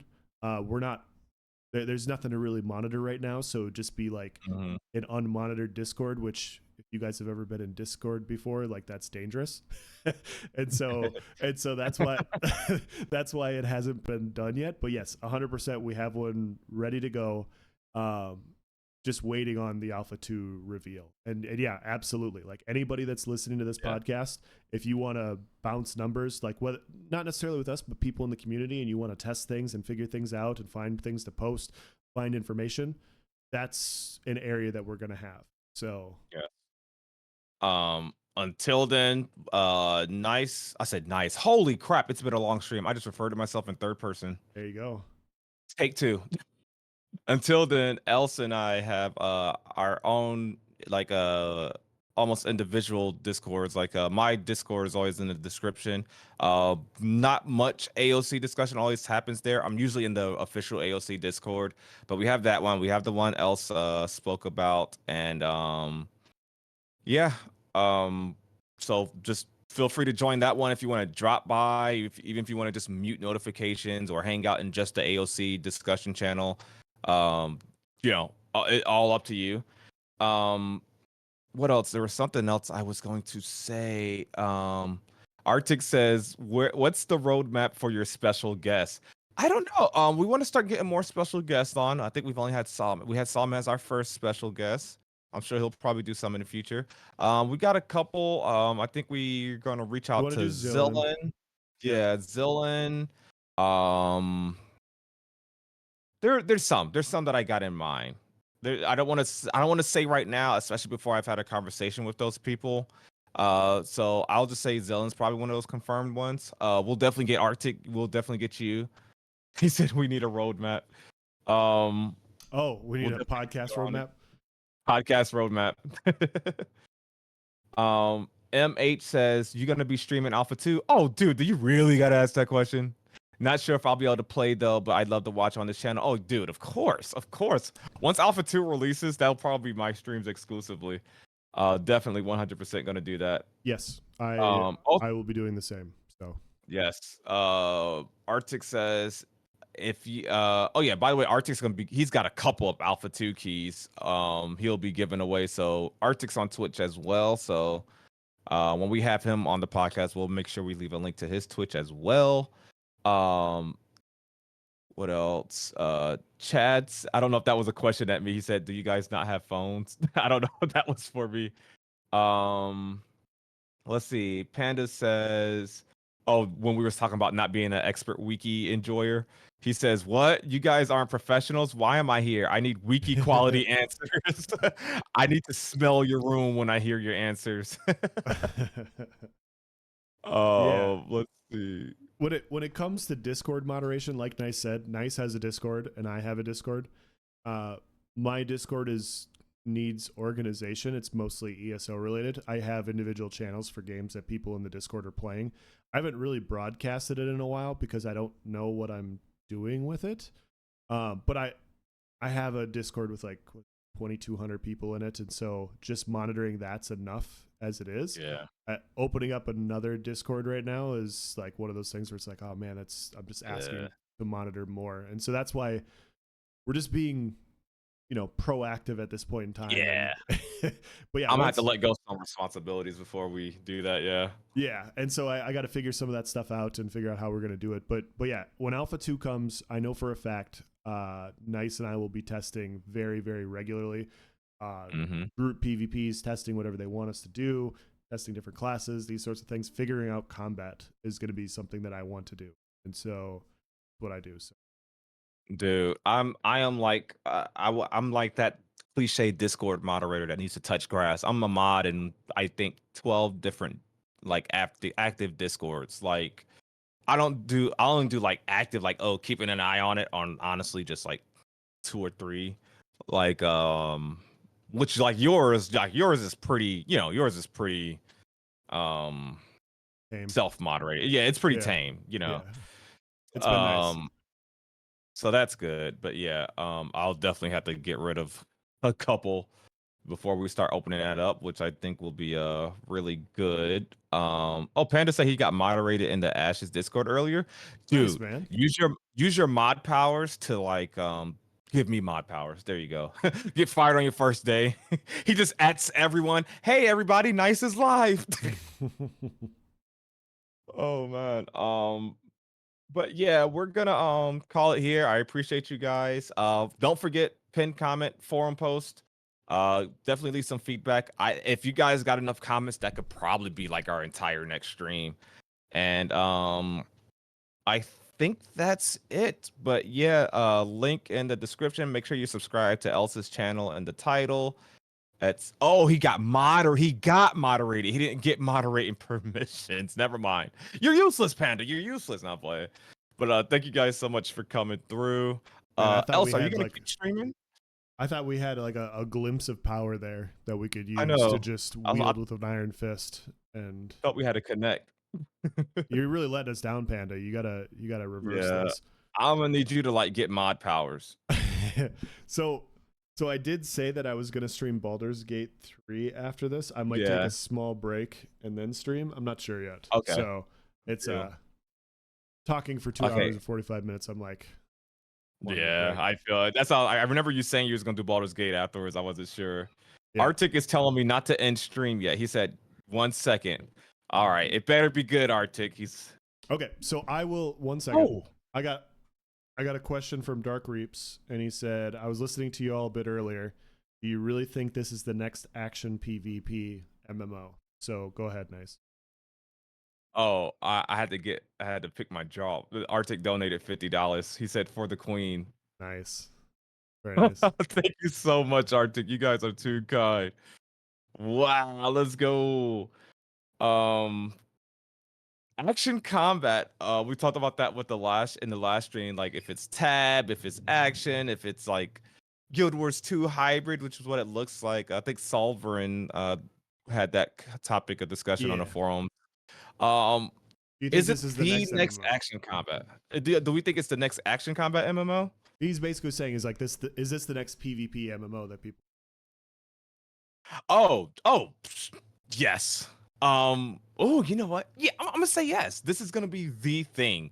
I think if something like New World that had a horrible launch, it could have been the next big thing. I don't know, but I think Ashes is gonna be that. It has potential, and I think this was another one of our podcast discussions. It has potential to be the next mainstream MMO. It has its own niche in a sense that it's different. But yeah, I think Ashes is gonna do numbers. I think it's gonna pull everyone in because the thing is, I think it's easy right now. I think it's easy that we're so desperate for a new MMO. There's nothing like really out there. We're like Throwing and Liberty is so terrible right now, but if they announce a beta weekend, I'll play it. I'll play it right now just so because Yeah. it's a new experience, new quests, new systems. I'd play it.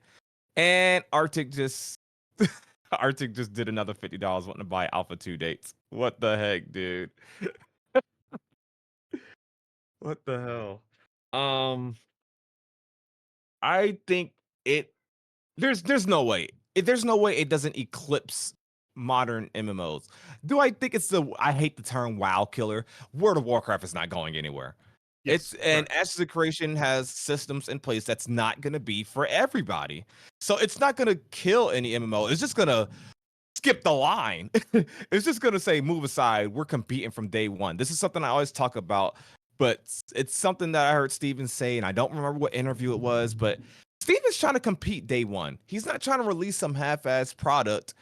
He's I can't focus with Arctic right now, I'm sorry.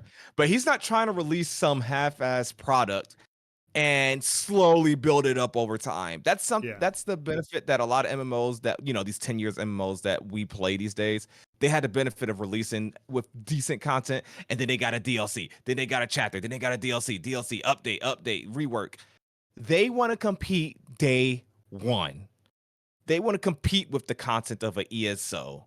They want to compete with the content of a New World, which is going to be a lot easier. They want to compete with the Guild Wars 2 of the world. They want to jump the line. They want to be in the top 3 MMOs.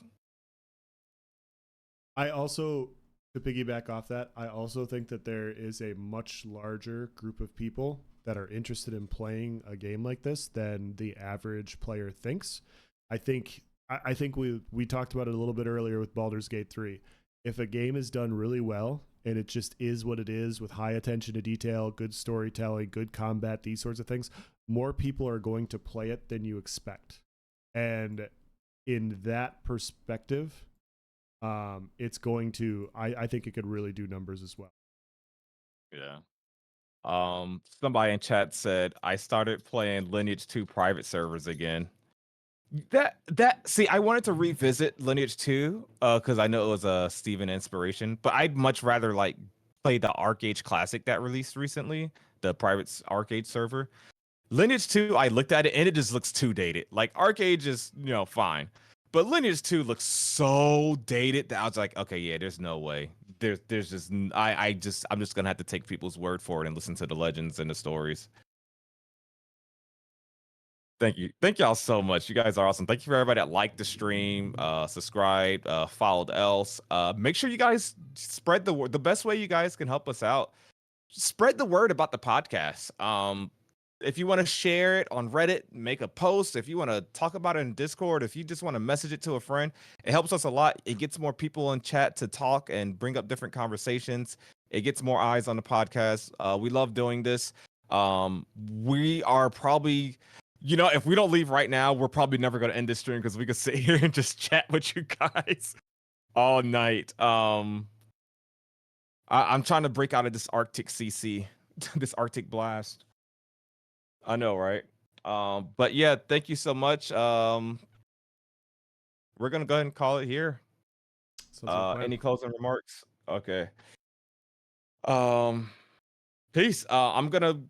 I don't even know what to say right now. Forum posts. Else, did I forget to mention the forum posts? You should probably bring it up. Oh yeah, shit. They probably. I just got 5,000 bits from Arctic. Holy crap! Leave Else hanging for his wise words. Thank you, Arctic. Wow, let's go. I don't know if what I said was wise, but I said some words for sure. So there were some words in there. Words were said for sure. I appreciate it, man. Thank you. Premature statement, and this is usually stuff I would talk with Else about off stream, but Else, I don't know. I want to say this, and this is just another big ups. That Baldur's Gate 3 portion of stream, you should do a video out of that.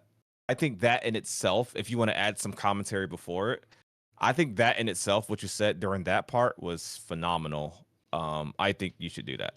Yeah, I think chat agrees. Yeah, I'll do that. I'm also going to, once I get like a good 20 plus hours, 30 hours in of Baldur's Gate, I'll be doing my thoughts on the game as a whole because it's been that much fun. Yeah, it's so applicable to Ashes because literally we've already talked about it. I'm just going to talk about it again. What Ashes is trying to accomplish in the MMO space, it draws so many parallels to what Baldur's Gate 3 has done in their respective space, where they're trying to make a good game. They care about making a good game. They care about this. And I see it so much on the forums, and I want to keep bringing it up, but you have so many people that are just like very stuck in what they're thinking, and it sucks to see, but it's also understandable because the game's not out yet, and so all you have is like your preconceived notions. All I'm asking is like if people randomly stumble across this, just hey, they're paying attention to detail in this stuff. They're really working on the finer details. There's a good chance that this game's going to be. That's my perspective. You might like it. You might like it. Yes. I'm definitely going to watch you play it a lot. I might get it. It might be what I need. I got so many games I'm playing off stream, but I think Baldur's Gate 3 or Starfield will be game of the year. And I would I think both of them, I was saying Starfield was going to be game of the year before this. I don't think you can beat Baldur's Gate 3. I don't think you can beat this hype, but I mean Starfield, but that's a whole nother conversation. They have group-based questing. So you can play with friends on Baldur's Gate 3. Dude, I think and yeah, that's another aspect. Starfield is pure single player, so yeah. Nepti, we will end the podcast with this statement from Nepti. He promised, he bet his firstborn son. He said $100 bet, firstborn son. He just DM'd me a contract. He said he will get Steven on this podcast, and he swears it.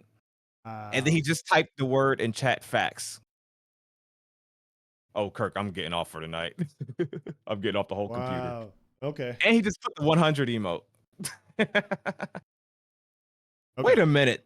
It's the account that people say is Steven's alt, his burner account. Wait a minute. Not playing. I have inside information. I might know that Steven guy. Not playing. But all right, you guys. Thank you guys so much. I'm gonna go ahead and end it here. I appreciate you guys. You guys have been amazing. I think I forgot to mention something. Oh yeah, the forum post. Make sure you comment on the. No, all right, guys. Bye. See you guys.